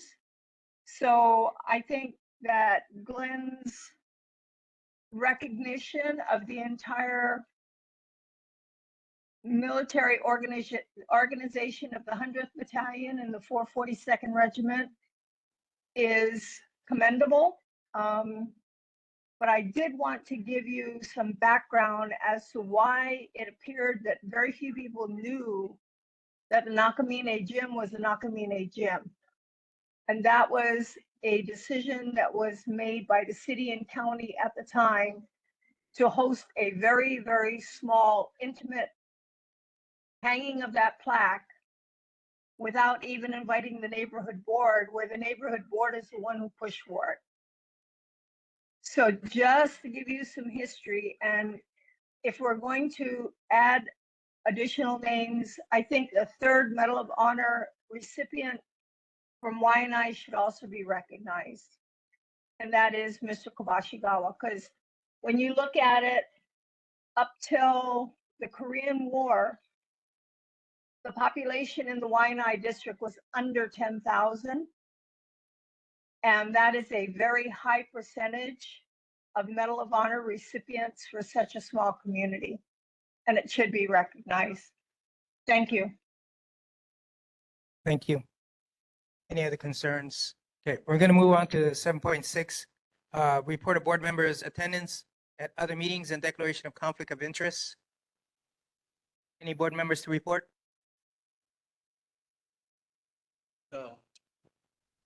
I did the Lalakuli Neighborhood Board, as well as there was a session with Lloyd at the library. I guess to update us on the Roberts rules, as well as I did a meeting at Kaina's cafe. What got to do with the watershed thing. And then, of course, I did the first Friday's community meeting up in Lelekoy. Any other board members to report? I was also in attendance at the Nanakuli Library for the NCO training with Lloyd and Dylan. Thank you. Johnny May Perry? Thank you, Chair. I attended last month, March, the mayor's meeting and number 36 meeting. Thank you. Thank you. I've also attended the Nanakuli board's hosting of the NCO's office for updating the Roberts rules and rules of the neighborhood board. Okay, moving forward, we're going to start with the elected officials. Congressman Joe Takuda's office. Emily, are you online, Emily? Okay, moving on next. Governor Green's representative, Diamond.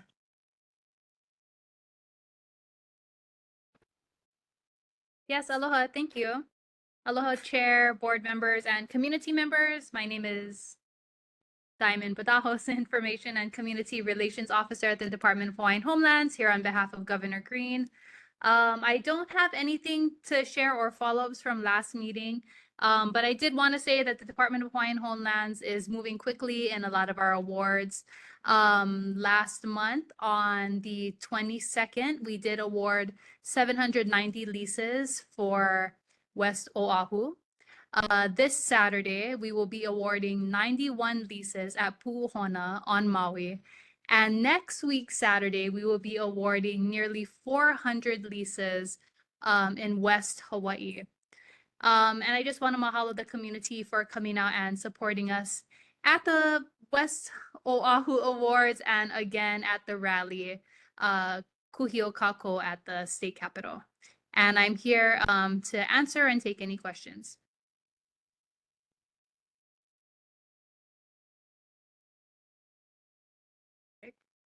No further questions. Moving.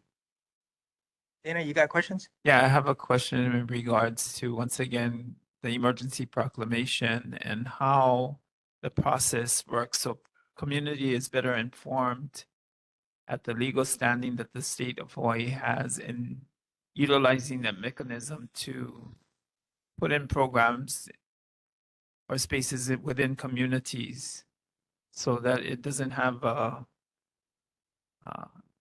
impact on the community or the greater public. Thank you, Diamond. You can bring back an answer from the governor next month, if that's okay. Yep, got it. Thank you. Aloha, Diamond. Chair, my turn. Yes. Go Hi, ahead. my name is Austin Salcedo. Can you get back to this neighborhood board as we asking the numbers of all the group living facility that's on this state certified and approved on the 96792? Because John Mizuno has brought in the government's emergency proclamation. And regarding that too, we need the numbers because Department of Health, Human Services, SHPTA, State Health Development and Planning Agency, it also certifies special treatment group living facilities. We don't have a measurement. Nalakuli board had asked a request to our appointed Senator Cross Crab. He couldn't answer that question. He had provided no information whatsoever, Cross Crab, in his reign of as a senator. But can you please provide our neighborhood board with the amount, the numbers? We don't need the locations, but the numbers of how many transitional group living facilities that's on our 96792.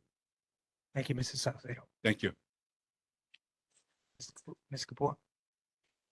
Aloha, Diamond, Kapua. Dave, I don't know if you sent me that email regarding all of the DHHL supported bills. I think I asked you last month. But if you could, even though it's somewhat late in the session. The other thing is, it's so great that we have all these leases that went out and will go out. But can we get a table that's going to say when these people are actually going to move in to their homes or to actually be able to get on their lots? Because I think that was the intent of Act 279, is to actually get the people in the home or on the lot. Because, you know, I just feel for the future directors that when the legislature asks them how many people, how many leases did they give, they won't have any because they're spending all their money building the homes for which we've acquired the lands and for which we're developing the lands and all of that. So if we could get an information table about by their respective homesteads and areas, when they are expected to actually get onto the land with that lease in hand, as well as when they can start to build their home or walk in the door of their home. Mahalo, babe. Thank you. Johnny May. Thank you, Chair. Damien, I was wondering why the point in count and the homeless has been paused. And thank you for awarding the lease in advance. What that does is if the beneficiary Maki on the list, their successor would not get anything. So thank you for whoever's idea that was creative. That was a creative idea in pivoting to doing the issuing of these in a different approach. Thank you. Thank you, Board Member Perry. Jermaine? Jermaine? Hello, Chair. Can you hear me? Yes, we can. Awesome. Thank you, Chair. Diamond, I just have two questions. One is I attended the legislature today and then noticed that there was a Senate resolution that just got approved at today's Hawaiian Affairs hearing, as well as a Senate bill that crossed over to the House side. Both of these bills have to do with energy on Hawaiian homelands. The Senate bill has to do with drilling holes into DHL lands to develop geothermal for the entire island of Hawaii. And then the one that went through today is about doing a water system on our lands in Kauai High so that windmills, windmill turbines can be propped up in Kauai High. My concern is that this is not projects to develop so that we, the Native Hawaiians on DHL land, can benefit, but this is for the state to fulfill their energy mandate. Why is DHL supporting these types of bills and moving forward and making comments to support these types of bills and putting our DHL homesteaders, keeping us off of the land, and instead letting the state put infrastructure on our lands when the state already has DLNR, DOT, and many other land that they can acquire from private owners. So my concern is that these things are moving through the legislature. So my question to you is, are there any projects that I'm unaware of that the department is cohorting with legislatures or the governor to put windmills or energy for it within our 96792 or solar farms in 96792 on DHL lands? Mahalo. Hi, Jermaine, can you repeat that Senate bill numbers, please, and resos, please? The Senate bill, I don't have the number, but I can email it to you. Thank you. That'd be It great. crossed over to the House side, but it's a geothermal for 20 million or as much as needed for this coming fiscal year, and then 20 million again for the next fiscal year to develop geothermal on the Mauna Kea on DHL lands. So I'll send you that Senate bill that's crossed over on the House side. But Diamond, can you answer if there's any projects that are trying to help the state to develop infrastructure within 96792 to serve the whole island of Oahu? I don't have an answer for that at this time, but I can follow up for you. Mahalo. Thank you. Any other questions? We're gonna. Nope. Okay. Moving on to the next agenda. Oh, Auntie Kalei? Yeah. Go ahead, Auntie Kalei. Sorry. Aloha, Kalei Saucero. Diamond, I'd like to ask the governor, why is he making these type of decisions without connecting with the Kanekamaolis, It's sad that they turn around and doing what they want to do and not communicating with the Hawaiians. We very seldom have little Hawaiians here, okay? That's even 50%. My generation of my kids will be 30%, But being on a waiting list for years, I removed it myself 4 years ago because I did not like the manipulation and the power that our government is doing, is overthrown. And if you folks are going to be using the properties for solar winds or, Hawaiian lands, then you should turn around, put solar in every Hawaiian home. Whether they have a house or not. So they can also make money with the government's doing. I mean, that's very manipulations. The door's been shut on the people too many times. That's one of the things, So they're not above the law. And you guys expect us Hawaiians to follow the rules when we've been overlooked. Okay. Anyway, I removed it myself. I work hard for what I got. The other thing is the government emergency proclamation on the nonprofit organization for houseless, homeless, whatever you want to do it. Do not use your government power. Do not undermine the 96792. We all have a say. We all have our kuleana. But when we face our kuleana, the doors wants to be shut. You are not invincible. The governor is not invincible. He is not above the law. Public safety is the #1 priority that was supposed to be upon the whole islands, all islands. Public safety is we not running state government operation. Thank you, Ms. Colette. That's all I have to say. You Thank you. votes are. Mahalo. Go ahead, Ms. Blessing. Blessing Star de la Cruz, Cohawaii Pine, diplomatic minister. Hi, Diamond. Could you ask the governor, this 700 applications that you guys are having and 400 and 500, so forth, they are being able to, what I'm told, to move in possibly 2025. My question is, why are those 700 application people have to pay for application fees? Why? The homes and the lands are for Hawaiian sovereignty benefits, right? Not causing them any more problem and hurt and harm. So why the application fee? Why we gotta wait 2025 and all that? I mean, you guys are giving me 700 numbers, 700 this, but by 2025, those numbers are gonna go lesser. And they gotta qualify for all your bankings and everything else. Why? Is my question. The governor knows how to reach me. Mahalo. Thank you. Okay. Any other questions for the governor's rep? Okay, if not, we have to revisit 7.5. The consideration to support New Atlantis.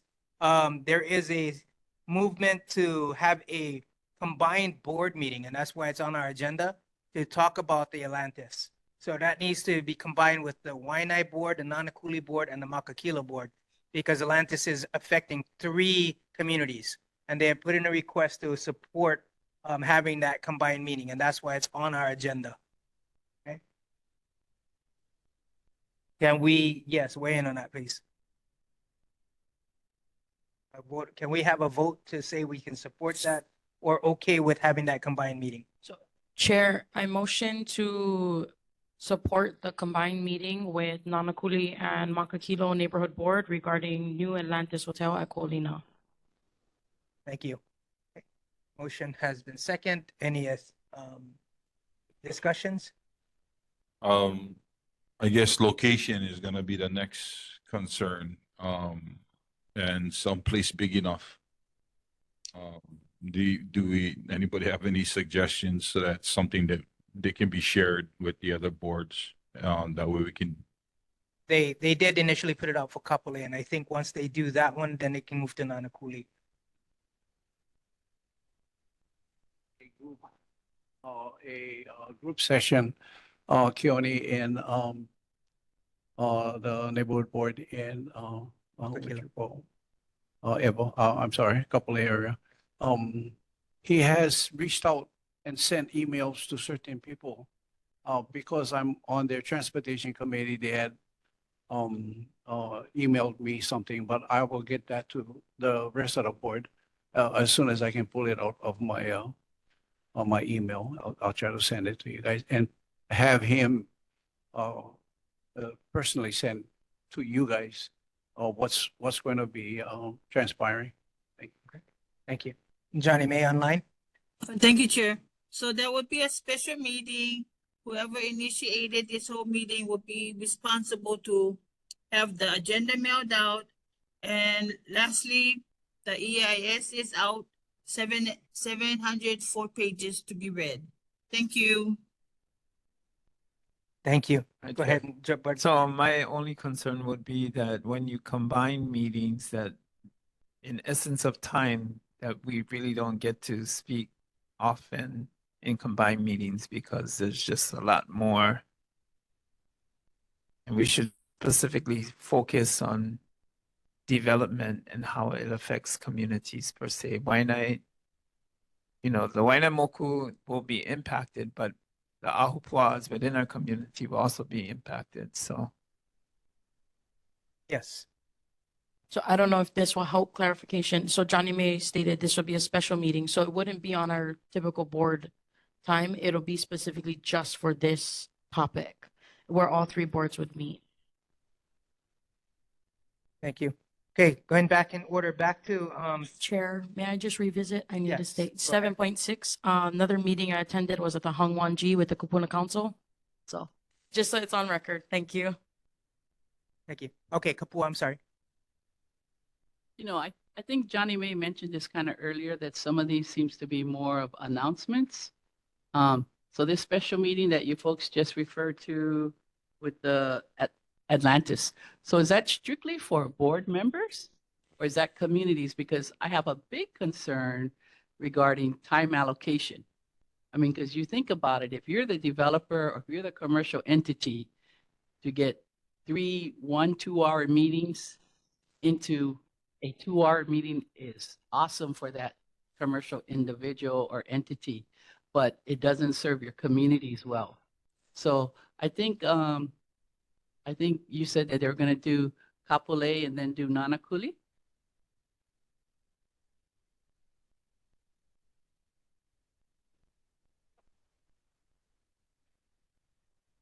Give them the mic. Why not? We have a specific things that's mostly for us, and for me being on this board or being active since 2005 with the Colina one, we've been promised a lot of stuff, but if you look at it, Colina doesn't allow the city bus to go into the property, so that means they don't want the city. They don't want public. They don't want us inside of that area. So, yeah, we have to only power. We have to, put down on paper what we expect, because we always getting the recognition. Oh, I'm writing Wai'anae. I get all of this Hawaiian culture, but there's only one kupuna that's getting paid over there, and normally they're not Wai'anae. So. Yes, so it for clarification, it is a special meeting specifically addressing the Atlantis Hotel. But the hope is they can rotate the areas between Kapolei and Nanakuli and us. So these meetings is fair to the areas as well, but it would be specifically address the Atlantis Hotel itself. So is that one meeting or 3? So that's what I was just gonna say. It's not gonna be one and done. There's gonna be multiple meetings because there's not gonna be enough time for 3 communities to gather and just get everything out.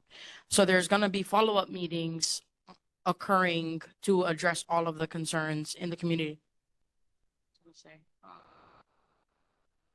Yeah, so And it is open to community because ultimately it's for community to come and address their concerns about the project itself. So this meeting is gonna have all 3 boards sitting in front of you where community will be able to come, and it's almost like a big town hall. Like if the mayor was coming, it'll just have all 3 boards in front of you. right. So again, hopefully that they have the time and the place that allows for all of it. And then maybe as another part of equity is that we have at least 30% for Wai'anae Nanakuli and 40% of community time, because Kapolei is the one that's going to be more, I don't know about more directly, but because they got to go past it, whereas we pass it, they got to go further to get into it, right? So, yeah, so that we have some time equity and not just like more of one community than the other, so that the whole purpose of consolidating is actually fulfilled when you have equal time for the community to comment. So if that's something we can ask community for support on as well, is how do we get this information out to all of the Do Moku? 3 sign-up lists. Yep. For each community. So when a joint meeting happens amongst multiple boards, every board gets the same agenda and it gets mailed out and sent out the same way our regular board meeting agenda would. So it'll go out through the email list specifically for Wai'anae's neighborhood board email list. And for the physical mail out, it will go out to those that are on the physical mailing list. If for those that are in the room and those that are online, if you are not one on the physical mailing list or two on the email blast that we send out for our mail outs, the sign up sheet in the back indicates either your home address or your email address. You can include either one and indicate if you'd like to be included on those lists. That way you can be a part of the mailing, not just for this special meeting, but for any neighborhood board meeting moving forward. Okay, thank you. We're gonna move on to our next agenda. Sorry, Senator DeCourt, I apologize for holding up. Is online. Aloha Chair, board members. Apologize for being online. I'm just leaving the Capitol about 10 minutes ago. So we're preparing for a big floor session in committees tomorrow. We're about a month away from the end of the legislative session. Lots of bills moving around. So I just want to go ahead and open it up for questions to be mindful of time. Any questions, board members? Johnny May? Thank you, Chair. Samantha, who came up with the $50 million for the HHL? How did the committee arrive to that amount? Are you referring to HB 606 Hawaiian Affairs Committee? Correct. Okay, that was generated by the chair. I'm not sure how he came to that conclusion. I wasn't looped into any of the decision making or amendments until I was sitting at that hearing. So I'm not sure. You would have to ask the chair of the committee. Okay. Thank you. You're welcome. Any other questions? Community? Okay. Thank you, Senator. Appreciate your time. Very good, guys. Thank you for all your hard work. Great night. Mahalo. Thank you. Representative Moroka, please. Good evening, Chair, Board, and community. I don't have very much. To Auntie Germain's question earlier, SB 1269 unfortunately did pass out a Finance Committee today. So that's that update. As far as, like Senator said, we are about a month out from the end of session. There's a lot of things going on. I don't have any specifics going on right now, but I can answer any questions. I do want to make mention that next week, Friday, is our Talk Story session. Again, I was very happy with the turnout that came out to our very first session. We had well over 120 people show up. Next week's event should be pretty exciting. We're having it at the Boat Harbor at the Eala Canoe. And they promised us that we're going to be all off grid. They have their power system that they're going to provide. So it's pretty exciting. So we want to do it there. We're going to have tables and chairs, light refreshments like we did the last one. So I welcome everybody. Our Talk Story sessions is not, I want to remind everybody, it is not whining sessions and it is not picking on people sessions. It is informative discussion, talk story, question and answer. Don't come with a complaint if you don't have a suggestion of a remedy, because that's what we need to do. We need to start collaborating and fixing things. I want to mahalo the board from what I seen earlier. We had a minor spat. You discussed it. That's what needs to be happening in majority in our Wai'anae system. We all disagree, and it's part of being an adult. Disagreements are not arguments. We need to adult our way through a lot of things. I did attend the mayor's meeting at the town hall last Thursday. And is board member Wai'anae online? I just want everybody to know how much I appreciated what he said. It was tremendous hearing. You know, he pointed out the conflicts and he pointed out the issues that our community is facing. And then he did a 180 and he blamed the people. That's exactly what we need to do. We need to hold ourselves responsible. It's us as a people that are doing what's happening.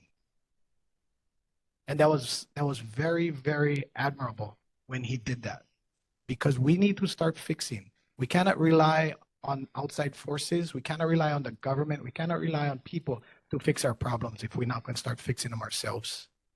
So I just wanted to, Wai'anae, that was a tremendous what he did. Any questions?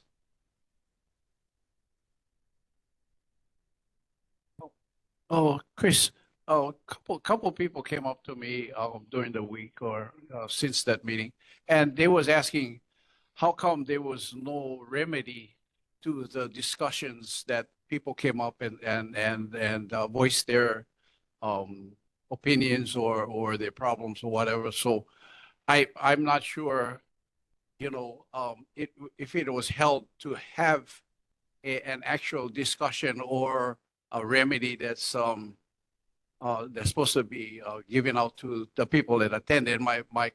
I guess my response to them was that it just gives the community an opportunity to vent or to come to the mic and say what is your position or what is your problem. So I commend how the thing was done because I thought everybody had a chance to view their different opinions as well as things that they had on their chest that they wanted to get out, get off of, and I thought it was okay.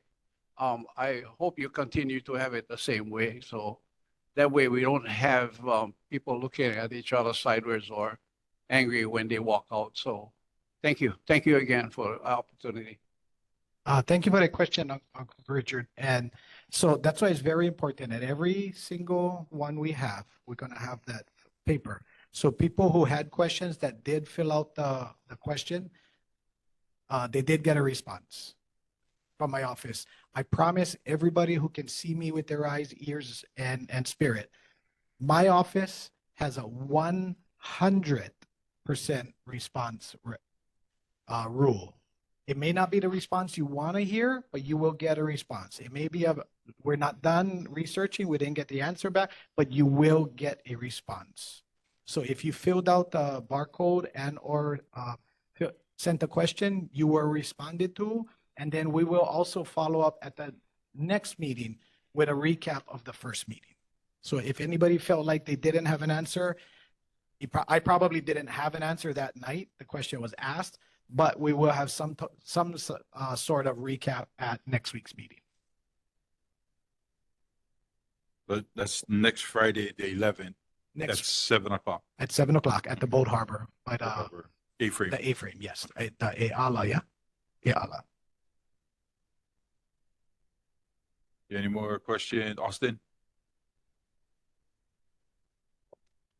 I forgot to speak on Senator Sam, the court senator.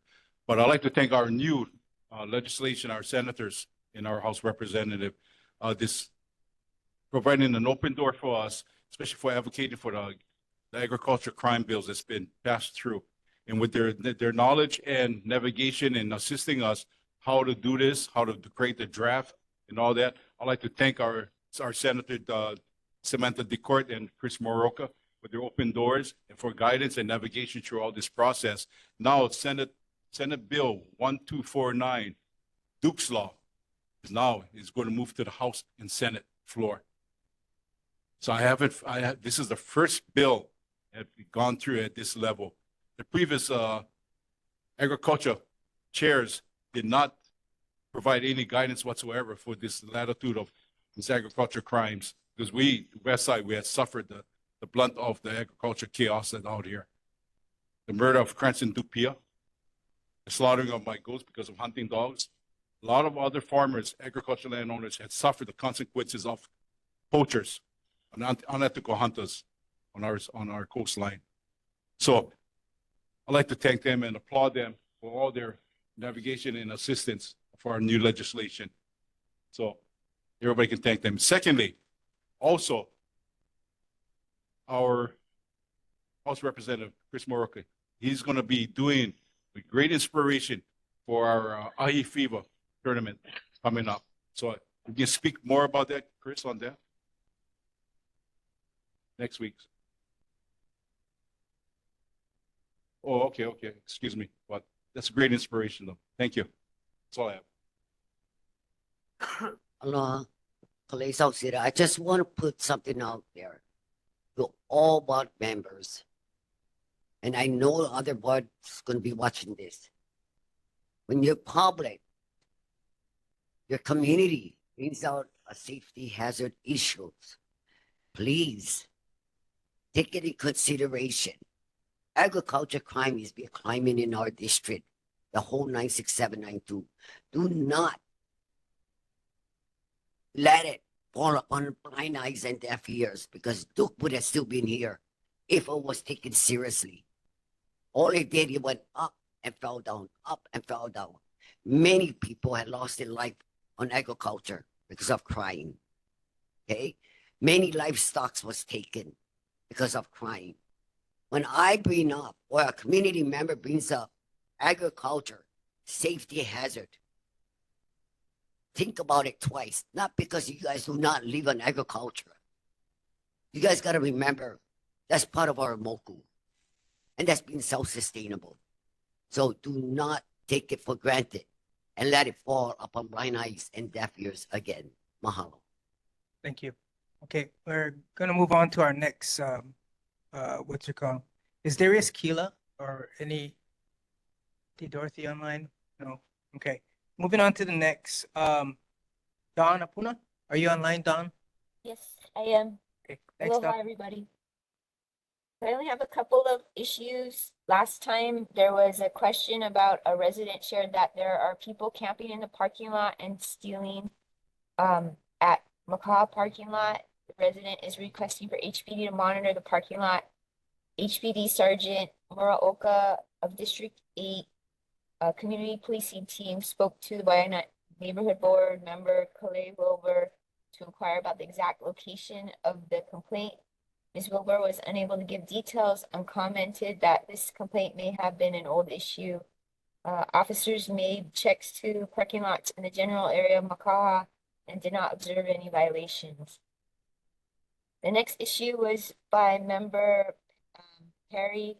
She would like to know from DPP if the handbook that is on the NCO website is the most current and up-to-date version. And we checked, DPP says yes, that is the most recent handbook. We note that we have significantly updated our website to make it more user-friendly for the public, and it has a lot of great information. NCO reports the reference handbook is the most updated version to NCO's knowledge. And then there's some other questions, but the agencies needed more time to get the information. So that's all I have, but I'm here for any questions. Okay. Board Member Perry, and then I'll go to community member. Thank you, Chair. Don, did you find out anything of Alandis submitted permit, building permit? I'm not sure if they have. I did hear just a little bit third hand about that project recently. I think they met with the mayor, and they use a lot of water, which is probably not available in the area, but I'd still need to check on the parcel to see if they've submitted anything, but I don't think they have yet, but I will check. Yeah, because I saw the EIS was dated January 2025.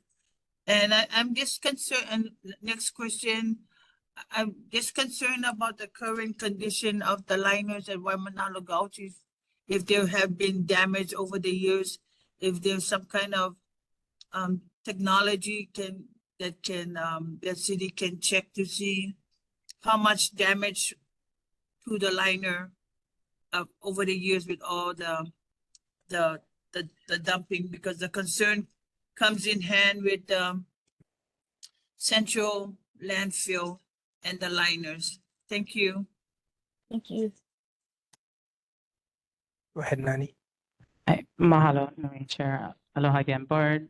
Ova o nani. Mahalo, Don. I just wanted to reiterate again the question that I had asked Corporal Pagan and Lieutenant Carrera earlier. I did ask again the mayor at the town hall meeting as far as the importance, if he feels it is important for our police department, and not only our police department, all of the departments that are in control, if it's important for him to have that education addressed in these departments as far as the continuity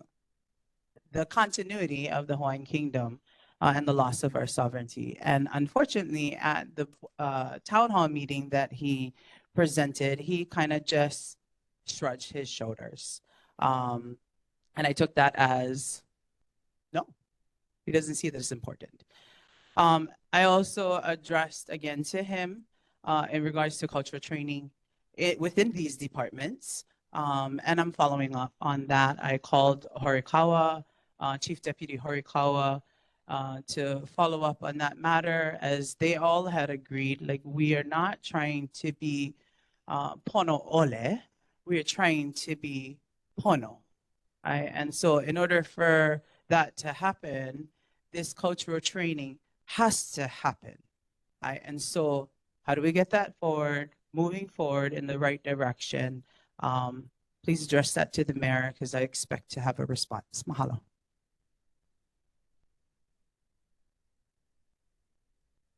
Mr. Salcedo. Aloha, Don. Thank Aloha. you for being there at the town hall for the mayor. And it was actually a positive move, but I'd like to put it on record with the neighborhood board that the mayor that he's going to assist. He had assigned Roy Miyahira that took over for. He's going to contact me this week regarding the governor's emergency proclamation because of the safety of our community in Makaha.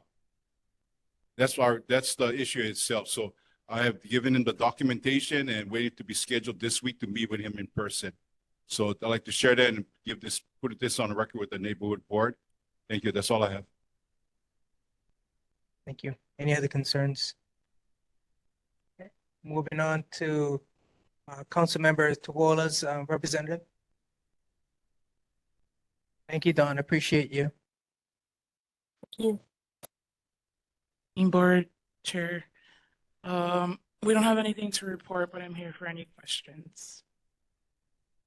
Thank you. Any board members? Okay, go ahead. Board Member Dana. Just our council members' visibility has been lacking in our community. It's okay with her. Tell her come back out. She needs to re-engage and stay on track to building a better Wai'anae. Mahalo. Actually, our chair and to Andrew Tupola, regarding the resolution for Keal Beach Park 22-151, besides the vandalism, the cattle gate, but DOT had came to assist with the barriers along Farrington Highway. Apparently Akona and Joe Jordan. So I stepped back when there was the involvement on that. And apparently there were not incomplete work on the east side of the undeveloped portion. There's no barriers that was put in place, but it relocated all the barriers towards Waikoma, as I understood. And also public access of 3 feet spacing was not put there. It was instructed by them, the DOT, to butt against each other. So there was, I think it was 100 feet, Kale, over? It was 100 feet apart, then you on the pillars, then yeah. But Akona supposed to have that the diagram that Kale Wilbur had designed that was approved by all of us. So look into that, because of scheduling and material being brought in again because of incomplete work. It would have probably been done on the east side. It wasn't for misinstruction on this thing. So that was wasted labor and wasted of time. Now this is rework again. Okay, thank you.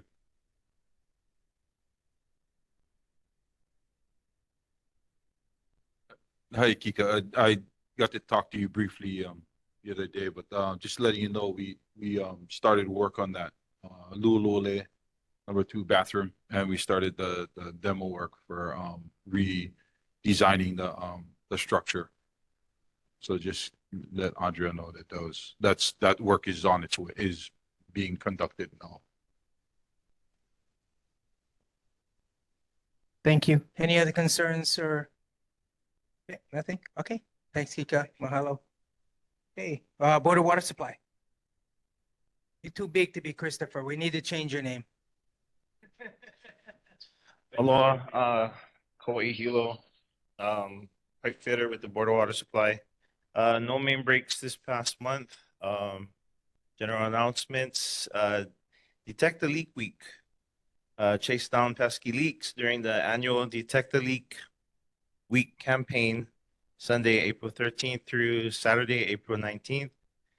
Join the Board of Water Supply and Hardware Hawaii at 2 special events to learn how to repair leaks. One kickoff event Saturday, April 13 at Pro Ridge. I'll hand this to you guys after. Near Macy's, 11:30 a.m. to 1:30 p.m. And closing event Friday, April 19th at Kahala Mall, Center Court, 11 a.m. to 1 p.m. Stop by for hands-on leak detection tips, toilet leak detection, dye tabs, interactive activities, and swag, plus a chance to win prizes. Let's work together to make every drop count. More at www.boardofwatersupply.com/DALW. Detect a leak. City launches H&L Alert for emergency notifications. City and County of Honolulu has launched H&L Alert, a new mass notification system that provides residents with and visitors information about severe weather, emergencies, and other situations affecting city services via text, push notifications, or email. H&L Alerts replaces the city's current HNL.info notification system. 2 ways to sign up: customize alerts, create an account on hnlalert.gov, and select preferred topics to receive notifications via text, email, or push notifications from the app. Second way is urgent alerts only. Text H&L Alert to 888-7777 for critical safety alerts by text. No registration needed. Get more info at honolulu.gov/DEM. Any questions? Go ahead, board member. So, again, the Board of Water Supply is engaging community in the hope to build a watershed management plan for our community. And the hope is that we can get support on creating something different for our community in terms of how do we get members from within our community to be able to have input to the Water Commission. So if we can look at opportunities for community to build our capacity as those who are most impacted by any decisions about water use within our community. If the Board of Water Supply can help us create that mechanism for engagement. To that. Thank you. Any other concerns? Aloha. I also want to thank the BWS for hiring the consultant that's giving us this opportunity for the Wai'anae Water Management Designation Area. So they are actually our advocates. And fortunately, Kahuliao is teaching those that applied more laws about how we can advocate for ourselves. Briefly attended the Water Commission today. And basically, you got to read the agenda and then understand what they're talking about. But it's kind of hard because it's not a community thing like what we're doing. But if we could, I guess maybe at some point in time, have a water group that might come under housing or might come under parks or some other subcommittee or a new committee, that would be great, because as a community, you know, when our voices are put together, then we become stronger. Mahalo. Yeah, that hopefully can be taken over by board member Dana, which is water and land. Oh, Okay, moving on. I got flyers up there for the Detect the Leak Week. Sorry. Okay, thank you. Maybe next month you can bring tablets so the people who cannot drive. Okay, so moving on. Army Garrison sent a report. Not sure if they're online. Okay. The Navy update. Navy will not be sending anybody over to represent the Navy. They will be sending written reports, which is being sent to Jeff as well as the chair position. And then for those who need that. Going on to section number 10, board committee reports and membership. Actually, let's go back to approving minutes. Let's do that before we move on. So approval of meeting minutes, approval of Tuesday, December 3rd, 2024, Tuesday, February 4th, 2025, and Tuesday, March 4th, 2025. Now with that, we have majority of the board members here. Has everyone looked at these board minutes and are we okay to vote on them or still have changes? Ready to vote?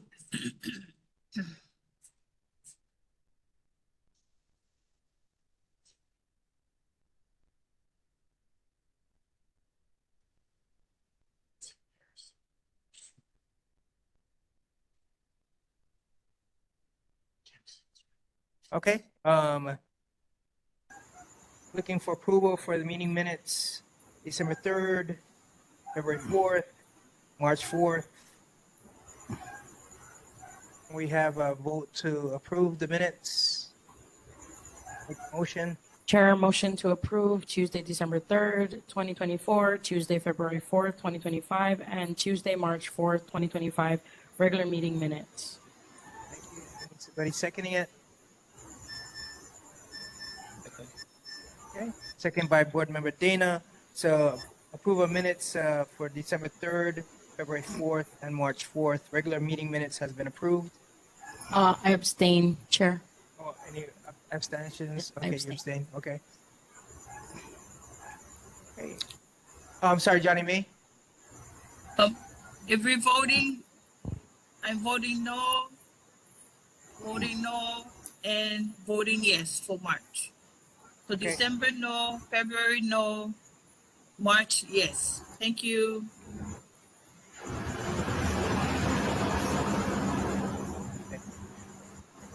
Thank you, Johnny May. Okay, moving on. Thank you, Chair.